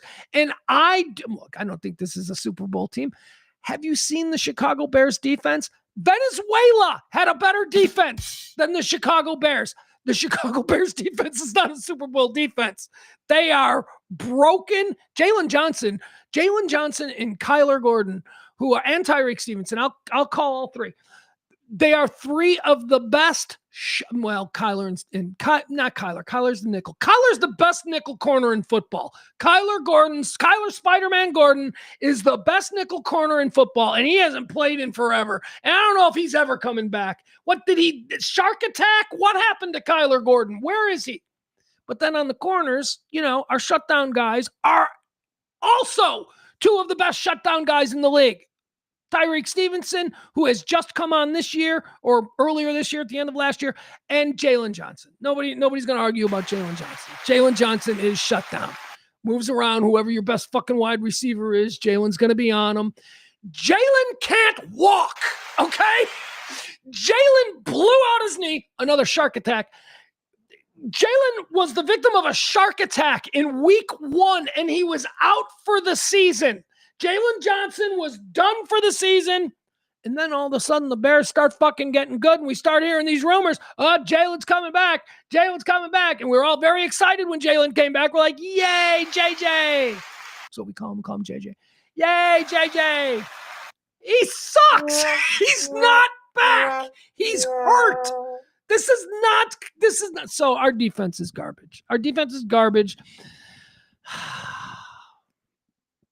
And I'm going to tell you straight out. Our offense can hang with any offense in football. This is a Super Bowl winning offense. I'm telling you, man, they're going to be scary next year. But I believe, as a Bear fan who loves this team and is completely objective about this, I believe we're looking at a first round exit from the playoffs and I think it's going to be like the Bears lose 52-48 because our defense can't stop anybody. Ay. And my point is this. If I already feel like this team is going to get it, we're not going to win 4 in a row. 4 in a row means you win the Super Bowl. We're not going to go on a 4-game win streak against the best teams we've played all year. We're just not going to do it. If we did, it'd be a miracle, and they'll make a Disney movie about it. But it ain't going to happen. So I am fully prepared for my team to exit the playoffs. I would love it if they would make it out of the first round, but I'm prepared for this team to get fucking 52 points hung on this defense at any moment. And I just desperately don't want it to be the Packers who does it to us. I just can't handle that. I mean, come on, bring it. Here's what I was trying to explain to my son. He's like, what do you want to play? You team from the NFC West? I'm like, yeah, I do. Yeah, I want to play dome teams. I want to play warm weather teams. I would love the Los Angeles Rams to come in here and play us. I don't want the Packers. We lose our home field cold advantage. The Packers aren't fucking cold. Have you ever been to Green Bay? I don't know. I just don't want to lose to them. Now, I'd also desperately want to win to them. But you see, I'd like to avoid the whole issue altogether. If we're going to lose to the Seahawks, that'd be great. Can we get the Seahawks in here? That's fine. Anyway, that's the Saturday night game. So the 2 Saturday games are NFC games. It's going to be the LA Rams going to Carolina to take on the number 4 Carolina Panthers. Rams are 5. Number 5 LA Rams at the Carolina Panthers. That is a 3:30 game on Saturday, the Saturday night game. Green Bay coming to Soldier Field, just like we did 2 weeks ago. The 9-7, 7th in the NFC. Green Bay Packers are taking on the 11-6, number 2 seed Chicago Bears at home in Soldier Field. That is Saturday. Excuse me. All right, now let's move over to Sunday. The Sunday playoff games kicks off at noon. We got a noon game on Sunday. That is by the way, can I also mention about the Green Bay Chicago game? That's on Prime. This is how well the NFL is doing.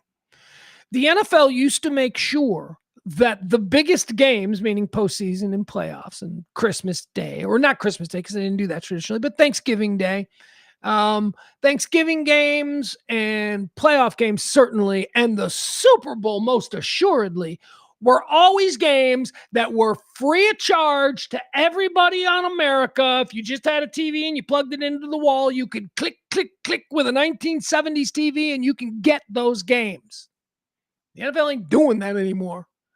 The NFL, the Saturday night game, this incredible primetime showcase for the NFL featuring the NFL's oldest rivals, running back a game from 2 weeks ago that was bonkers exciting and had a last-second victory for the home team. They have decided they're going to run that game back and they're going to put it on Amazon Prime. So if you don't have Amazon, if you're really interested in that game and you live in Ohio, you ain't going to be able to see that game unless you have Amazon Prime, unless you pay for additional channels, which I think is an outrage. Dallas, my Dallas friends, my kid's got Prime, so that's good. But, I'm just saying, they're forcing you to buy all these subscriptions. The transition from making legacy network television a priority and changing that over to the platform priority is in full effect. We are now doing this. Netflix games. Got to have Netflix if you want to watch Christmas Eve or Christmas Day football. So anyway, Green Bay, Chicago, that's going to be on Prime. Now, in the Chicago market and in the Green Bay market, you don't have to have Prime. They will be airing on the local affiliate of Prime. I don't know what that is. I don't have to be local ABC. I don't know how that works. I don't know how it works, how they decide. But it's like when ESPN, like if the Dallas Cowboys are on Monday Night Football and you don't have ESPN or cable or access to the ESPN app, and you live in Dallas, you're not shit out of luck, because like WFAA, the ABC Disney affiliate that also owns ESPN, will air that Cowboys Monday night game locally for you. That's what they have always done. I don't know if maybe they'll stop doing that at some point. But yeah, okay, so the Green Bay Packers and Chicago Bears, that'll be on Amazon Prime. And in the Chicago and Green Bay markets, it'll be on regular TV, but everywhere else, you better have Prime. Let's move over to Sunday's games. Let's do some AFC. How about the number 6 seeded Buffalo Bills, 12-5 in their number 6? Geez. 12-5 Buffalo Bills taking on the Jacksonville Jaguars, the 13-4. The Jags are the 3 seed. The Buffalo Bills are the 6 seed, and this kicks off at noon. Let's see. What else do we have? Any other noon games? No more noon games. That's the singular noon. Well, of course, it's the playoffs, so there'd only be one. How about 3:30? Let's look at 3:30 on Sunday, January the 11th. The San Francisco 49ers travel to Philadelphia. The number 6 49ers travel to Philadelphia. The number 3 Philadelphia Eagles. Yep, there we go. 3:30 p.m. on Fox. That game will be on Fox. What else do we have? We have another 3:30 game. We got Buffalo. Ooh, my goodness. Look at this. We've got 2 7:00 games. 2 7:00 games. Why would they do that? I just said they don't. Why would they do that? Why would they? Jesus, it's all fucked up. One is on free TV. And there you go. One you have to have cable for. All right. So there are 2 games available to you. One of them is free if you have no subscriptions or cable or anything like that. That would be this one on NBC at 7 p.m. on Sunday evening. This is going to be, I guess, the traditional Sunday night football game. LA Chargers, 11-6. They're the 7th seed in the AFC. They'll be taking on the New England Patriots in Foxborough. The Patriots are the number 2 seed. They come in at 14-3. That is a 7 p.m. game. NBC's Sunday Night Football. But at the exact same time, 7:00, it looks like ESPN. And what is this going to be now? ESPN's Monday Night Football on Sunday?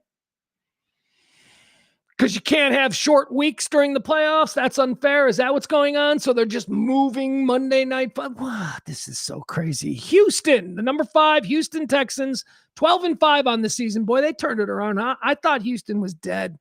Houston ends up 12-5. Number 5 seed in the AFC, taking on the Pittsburgh, the wily, the scrappy, Aaron Rodgers-led Pittsburgh Steelers, the number 4 Steelers. 10-7. That's a 7:00 game. That's on ESPN. You're going to need your cable for that. Going to need your cable or your ESPN subscription or something. All right, there's your games. Playoff picture is as follows. Denver and Seattle are sitting this first round out. On Saturday, we've got Los Angeles Rams at Carolina Panthers. That's the early game at 3:30. At 7:00 on Saturday, we've got the Green Bay Packers traveling to Chicago to take on the Chicago Bears. That's on Amazon Prime. That is a 7:00 game.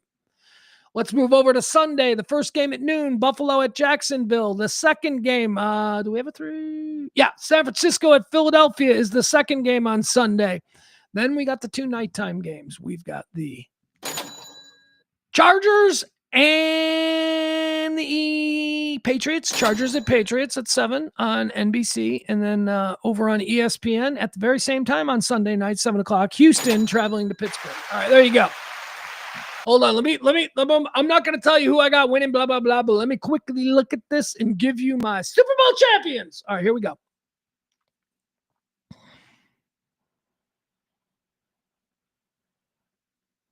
Hold on. I'm working my way through the NFC. Hang on. All right. We got.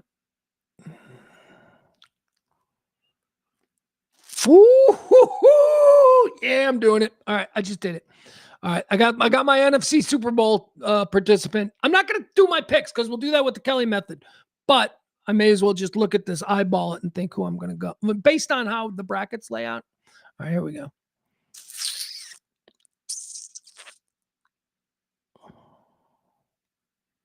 Okay. Oh boy. Okay. Okay. I hate doing that. Ooh. Here we go. Your Super Bowl will be a matchup between. Are you ready for this? Can't believe I'm saying it. Denver Broncos taking on the San Francisco 49ers. That's how I just eyeballed the playoff bracket and I went, who do I got? Denver Broncos 49ers. That's going to be your Super Bowl. It's going to be your Super Bowl. Now I won't tell you how it broke down and who I got beaten, who and where and all that kind of stuff, because we're going to do that throughout the course of the playoffs by using the Kelly method later in the week. But just so you know, I am predicting right now a Super Bowl of at 3:42 p.m. on Monday, January the 5th. I, Pugs Moran, here from the Kelly Moore North Studios, predict the Super Bowl will be between the Denver Broncos and the San Francisco 49ers.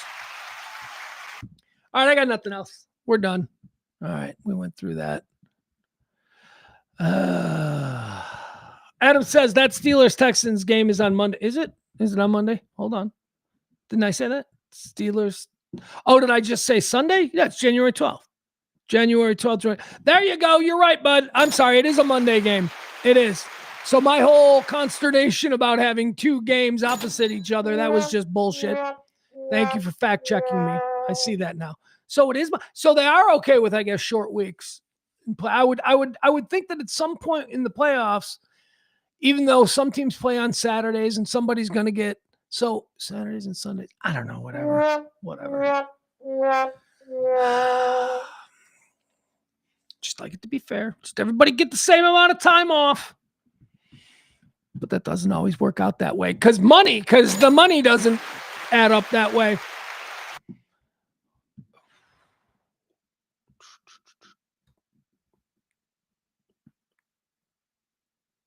I don't know what this is. Hold on. I don't know what we're looking at. All right. Never mind. I'm not going to get bogged down in that stuff. All right.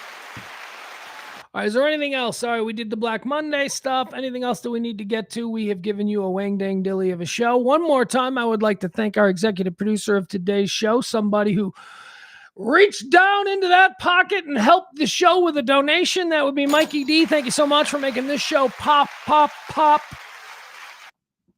Possible is what I was trying to say there, but I covered it like a fool. If you would like to drop a little something and help this show, please do at this time. Venmo and Cash App is accepted. This show runs on your gratuities. Talk radio for normal people. I got nothing else. Is there no football today? There's no football tonight. Of course there's not. Season ended. It's Black Monday. All right, I'm done. Now I'm going to shut up for the next 24 hours. You guys don't know, but that's true. I sit here for 2 hours. I'm like, blah, blah, blah. And now I will just go and be quiet until I come back on here. I'll say a few words in passing to my mom. Oh, you know what I didn't talk about? It feels forced now, but we had a death in the family. On Saturday. My mom and her husband Eddie's dog had to be put down. He was awesome. And it was Saturday and it was there in the house and my kid was there and he got the full look. Hey, he doesn't live with us, but he got the full family pack of memories, right? All crammed into like one short period of time. He's now going to be an old man going, I remember when the dog, he's got that memory. So but what a terrible thing. What a terrible thing. But he was a good dog. He was a great dog. He was a German Shepherd. He was badass. He was old. He was an old man, but he was so friendly and so sweet and so loving to the people that he was, And you see a dog suffering, and there is no choice, right? I mean, what are you going to do? You're going to put a dog through some extensive, crazy surgery that the dog is already like whatever 100 years old in human age. Nah. He had a good life. He had people who loved him, and he loved his people, and that's the best that any of us can ask for. So there you go. Pour one out tonight for Max. Max is gone. Here's my prediction.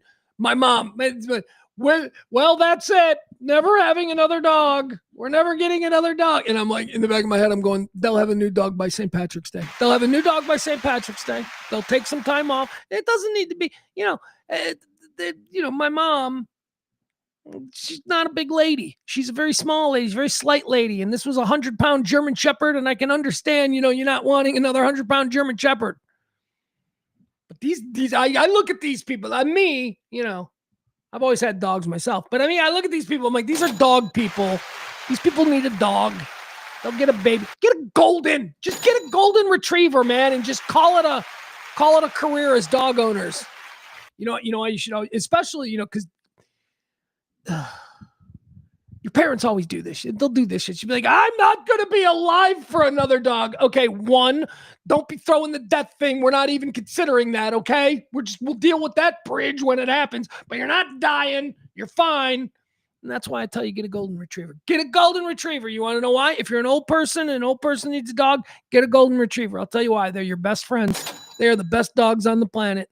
They are loving. They are super cool. They're not much in defense, although I have seen golden retrievers who will, go get it. They need to.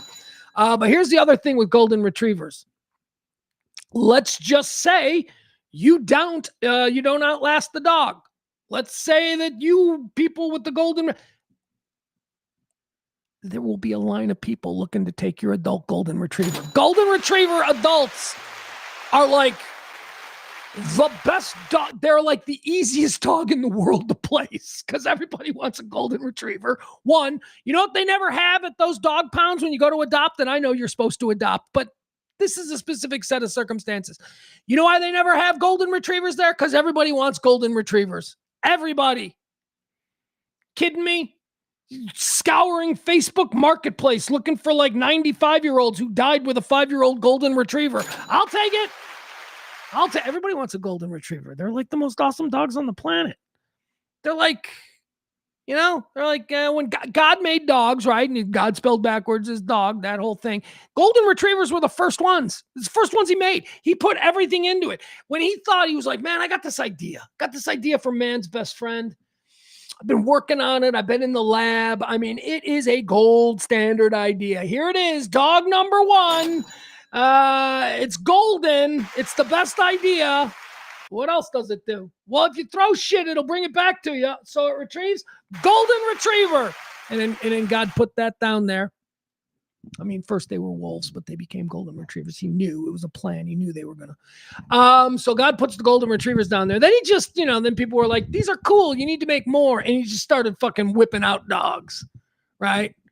Like the wiener dog, like the dachshund. Like God created that one at like 4:45 on a Friday. It was like 4:45. He's like, fuck, I need one more dog. And then he just threw together the dachshund. Doesn't look right. It's okay. We got to be somewhere in 20 minutes. And so God was like, fuck it, fine. Here you go. Another dog. And that's how we got the dachshund. It's a 4:45 on a Friday project if I ever saw one. So long live Max. Pour one out. He was awesome. And I believe that they'll be in possession of another dog by St. Patrick's Day. It's just they're dog people. They love animals. They love having the thing around, and you gotta mourn appropriately, and you don't just run out and get a dog the next day. I don't like that. I don't like that. There's people who do that. They're like, the dog died, so we got another one immediately. I don't like that. That seems a little bit. Give it a month. Give it a solid month. Then you move on, right? You don't start. Your wife doesn't die after battling, some terrible thing. Or even just instantly. I guess it didn't matter. But you don't just like start dating immediately, right? You wait a while. You do the proper thing. Same thing with dogs. Same thing applies to dogs. But I'll tell you, by St. Patrick's Day, there'll be a little yelpy thing running around. Or a cat. That's the worst case scenario. A fucking cat. Ugh. Wanna know why? Nobody wants a cat. Nobody wants either. Well, maybe cats are easy because there's a lot of weird people who are like, I'll take another cat, so maybe cats are easier to place. All right, let's be honest. I'm thinking about me. I'm thinking about, should anything happen, I'll probably be the one to take possession of whatever animal, and I don't want a cat. I'm just saying that I will not take possession of a cat. Maybe her grandson will. I don't like cats. You know why I don't like cats? It's not even a situation where I've ever had a bad experience with a cat. It's just that I have such a strong connection to dogs. Every dog I've ever met likes me, even mean ones. I can dog whisper. I can do it to some extent. Dogs are always pretty cool with me. Look, you guys know down there in Dallas, I was like in charge of CeeLo. Nobody could handle CeeLo except me. That's not true because obviously E and then they can handle too. But the point is that even the most aggressive dogs, for some reason, they take to me.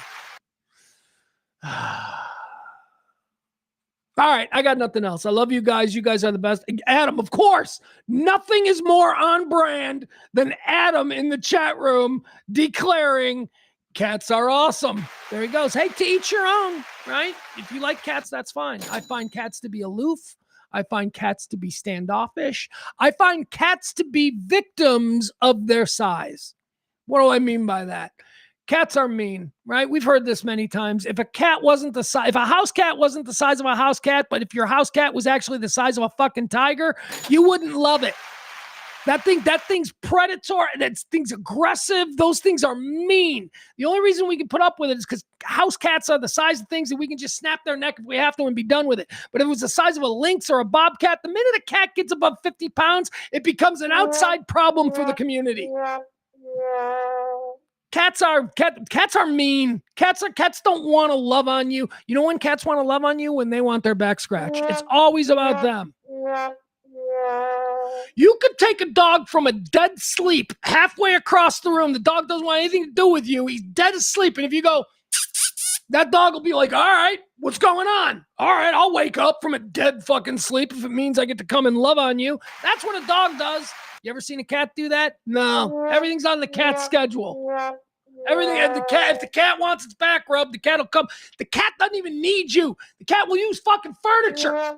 The cat will just rub itself on furniture. It's like, I don't need you. Feed me, bitch. That's the whole cat ID. Whole cat motivation. Feed me, bitch. Let me outside. Cats are not awesome. Maddie says, hey, Pugs, did you watch the new Ricky Gervais special? Yeah, I did. I thought it was great. I like him. I like Ricky Gervais. I mean, I like the public persona of Ricky Gervais. You know, what he is in private. He might be a jackass. I don't know. But I like his worldview. I like the way he calls bullshit on things. He seems to be... Anyway, I don't want to break it. I think I already talked about it. Didn't I talk about the Ricky Gervais special? I think it was Al who put me onto it, or was it Hugh? It was either Hugh Morris or Al that put me on the new Ricky Gervais special on Netflix. I thought I was good. We watched it. My son and I, we watched it on New Year's Eve. We thought it was good. One other thing that I guess I should mention. Why not? Something that I watched. What have I been watching over the last few days? So on New Year's Day, I think it was it New Year's Day?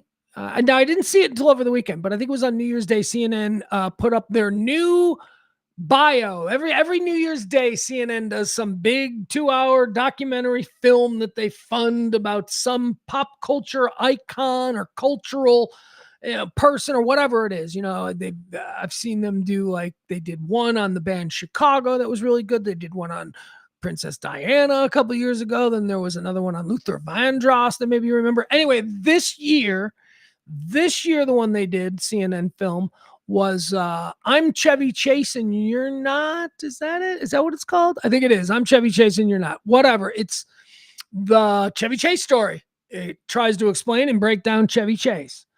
A lot of people are talking about it, or at least a lot of people on old Twitter are talking about it, because now that I think about it, all the people I've seen who are chiming in on the Chevy Chase documentary are older people, but whatever. I watched it with my kid. My kid and I watched it. He's very familiar with Chevy Chase, of course, through the Vacation movies, but most notably, my son thinks Community is one of the greatest sitcoms ever made, and he's not wrong. Community is that good. But Chevy Chase played a big role on Community, and that's how my son knows him. My son doesn't know him from Saturday Night Live. He, after that, became aware of, Griswolds and all of that, but it was really Community that first introduced my son to Chevy Chase. So we watched it, and Chevy Chase is a complicated guy. Is he one of the most celebrated and successful comedy film stars of the 1980s? Absolutely. You can't take that away from him. Was Chevy Chase just knocked down the door brilliant in the first season of Saturday Night Live? Yeah, he was. He invented Weekend Update. And there are some people that'll tell you that nobody has done Weekend Update better than the way Chevy Chase did it in the very beginning. Simple, stripped down, joke, punchline. But the other side of Chevy Chase, and this is why I think I had some apprehension about watching this documentary. In the beginning, I thought, is this going to gloss over? Is this because Chevy Chase is participating in this? This is all a camera on Chevy being asked questions about specific things and then Chevy answering them. And whenever that happens, whenever the subject of the expose, if you will, is the one giving the information, I always roll my eyes and go, this is going to be bullshit. So I didn't know if this documentary was going to tackle the other thing that we all know about Chevy Chase, and that is that he's a jerk. That he's a jerk who's been mean to people for 50 years, and now he's an old man, and he doesn't have a career, and he didn't have a career in the 90s. He had, you know what I mean? How does somebody who is as big as Chevy Chase suddenly not get any movies after 1994? It didn't hurt Bill Murray. Didn't hurt Dan Aykroyd. Didn't hurt any number of other people who kept working and did more and more stuff all the way into the 2000s. I mean, we're talking about a collection of individuals who are 80 years old now. So, you know, the output's going to drop off. But Chevy Chase has dropped off long before you would think his shelf life set. So why is that? It's because he's a dick. It's because when you're Chevy Chase in 1985 and you're a complete fucking asshole to a production assistant on Fletch 2, you're probably not thinking that in 10 years that production assistant is going to be head of production at Warner Brothers. And when a director comes, I want to do this with Chevy Chase, he's going to say, yeah, fuck that guy. It's called reaping what you sow. And Dan Harmon actually had to fight to get Chevy Chase cast on Community because people were upset about his reputation and the risk of him coming in and disrupting these young actors. That was the concern that NBC had with casting Chevy Chase as Pierce Hawthorne on Community. And guess what? They were 100% right. Chevy Chase became a huge distraction to the young actors, the ensemble of the show Community. They all fucking hate him. I mean, they've all asked about it in the endless podcasts that they go on. They're all asked about Chevy Chase. And for the most part, many of them are classy, we'll say, about the way they talk about him. But when you can read between the lines, you know that none of these people like this guy. And they were supremely disappointed that one of their comedy heroes, which he was to a lot of people, turned out to be just a jerk in real life. It's the old, never want to see Superman without his cape routine, right? I love Superman, and then he takes the cape off, and he's a fucking jerk. So that's the Chevy Chase thing. And they confronted him, to the credit. They confronted him on all of these things. They talked to a lot of people who are like, yeah, I know Chevy. Chevy's a jerk off. Like there was a number of people. And there were also a number of people who conceded that Chevy was an acquired taste and something that's not for everybody, and that there are a lot of people who don't like Chevy, and I've seen him do some terrible things, but he's okay for me. Great example of that is the Broken Lizard guy, Jay Shankaran. Go ahead, Adam Moreno. Go ahead. You try and fucking pronounce that name, Broken Lizard Jay. It's just what I called him. And I've interviewed that guy a million times. He's a nice guy. He was one of the main directors on Community. And so he was asked a lot of questions about the trouble with Chevy Chase on Community. And you can tell that Jay, Broken Lizard, fucking hates Chevy Chase, but also balances that with the fact that he's Gen X and loved Fletch, loved Spies Like Us, loved Modern Problems, loved Foul Play. We have an attachment to this guy. This guy was great when we were kids. So Jay Broken Lizard was asked, would you work with Chevy Chase again? And because he had seen a lot. After all that you've seen, would you work with Chevy Chase again? And his response was, he's Chevy Chase, man. Yeah, I probably would, right? And so, there are people out there like that.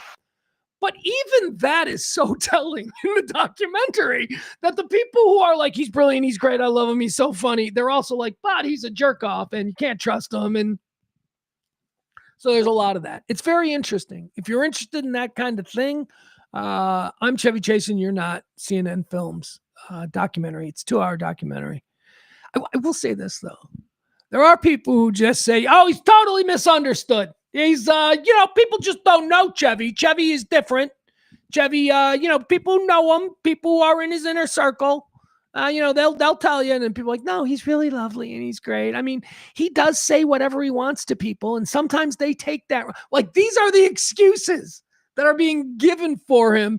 And I'm listening to these people, and then I started to go, oh, wait, every single one of these people make money from him. like his manager is like, well, Chevy's one of the greatest people on the planet. Sure, he gets sideways with a lot of people, but he says what he wants. And if you know Chevy, like, they're only his agent, his former agent, Michael Ovis, only these people are like excusing the behavior because they're making money off him. And of course, his kids who love him regardless. He has some very lovely daughters. But Chevy Chase apparently had a serious medical condition a few years ago where he was placed into a coma. I didn't know about this. I didn't see any of this in the news, or maybe I did, but I forgot it.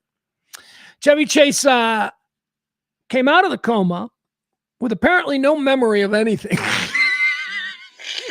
Except everything that's practical. Like, he still remembers the security code to his house, and he knows how to get around. He knows his kids, and he knows who his kid's first girlfriend was. He knows all of that stuff.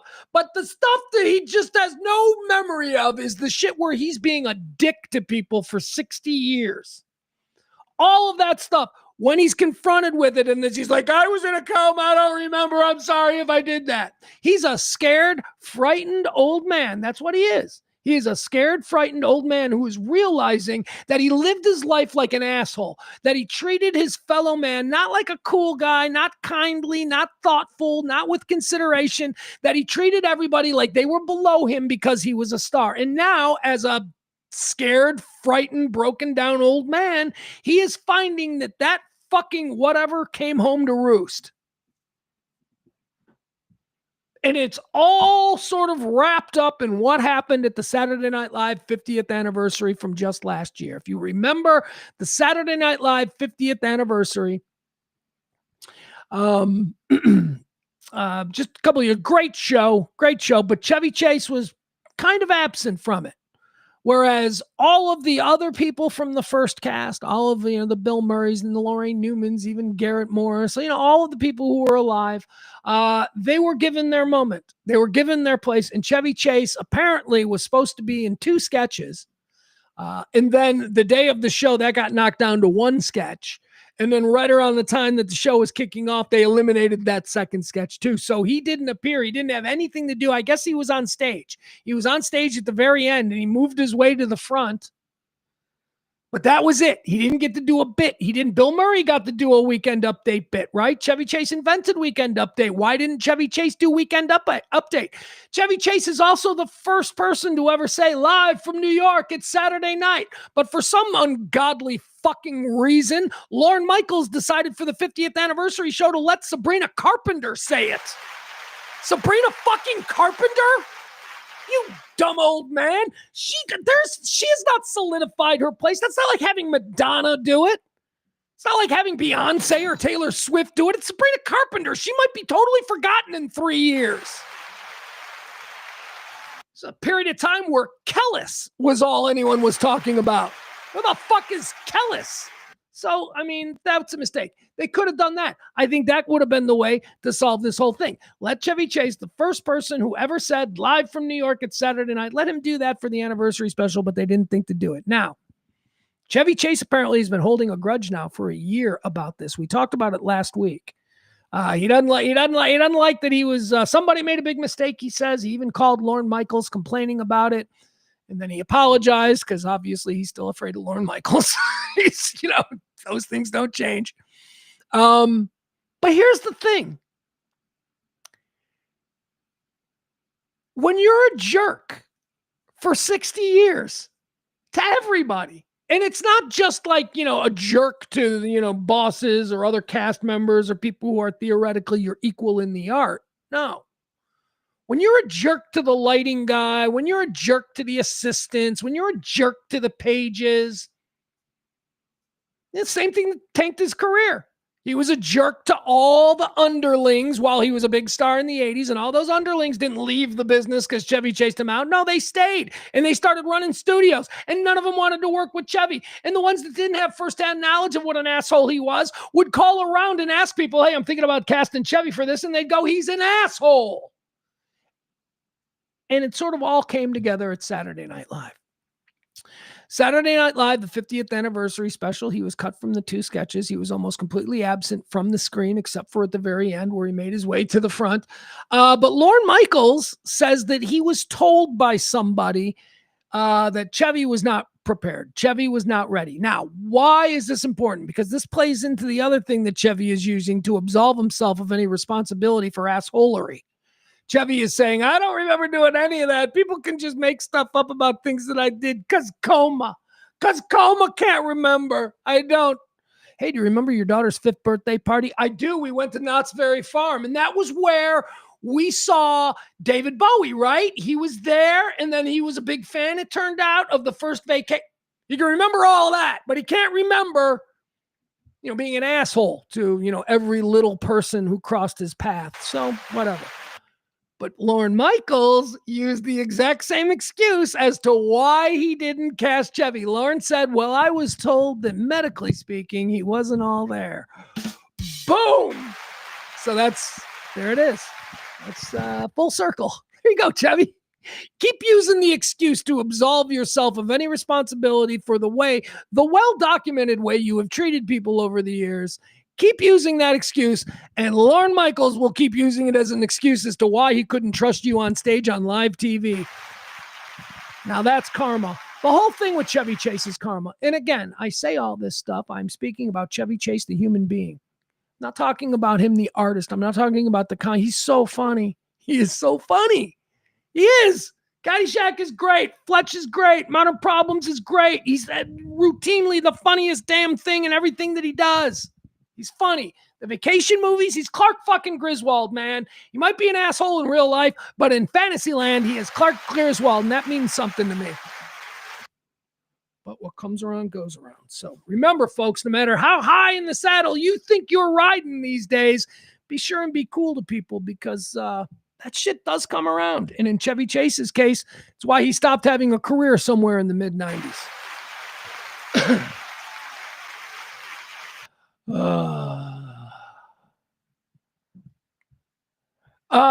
Yeah. Yes. Great point, Adam. Me and Kelly famously broke up on the air interviewing Jay from Broken Lizard. They were regulars. They were on a lot. Yeah. I don't remember I do remember that's a thing. So thank you for reminding me. I'm not going to pull a Chevy Chase where I'm like, I was drunk. Now, Kelly and I had a lot of big fights on the air, and I do remember one while Broken Lizard was happening, and we were like, it should have been a funny interview, and instead we were just mad at each other over something. Turns out we fixed it. We didn't really break up, I think. I do remember that. I do remember I left. I think. God, I was such a bitch. All right, there you go. Look at me. That was me thinking I'm Chevy Chase, unprofessional, in the middle of an interview with Jay from Broken Lizard. That's funny. Thank you. All right, we're out of here. We got to get out. It's 4:00. I like nothing worse than Chicago traffic. So I'm going to get out of here. I'm going to jump into rush hour. I'll see you back here tomorrow, same time. One more time. Thank you, folks. Mikey D for helping the show out. Appreciate that. Dropped a little something. You can do the same. Venmo and Cash App. That's how it works around here. I'm going to go to sleep. I love you guys. I'll see you tomorrow. I can't breathe.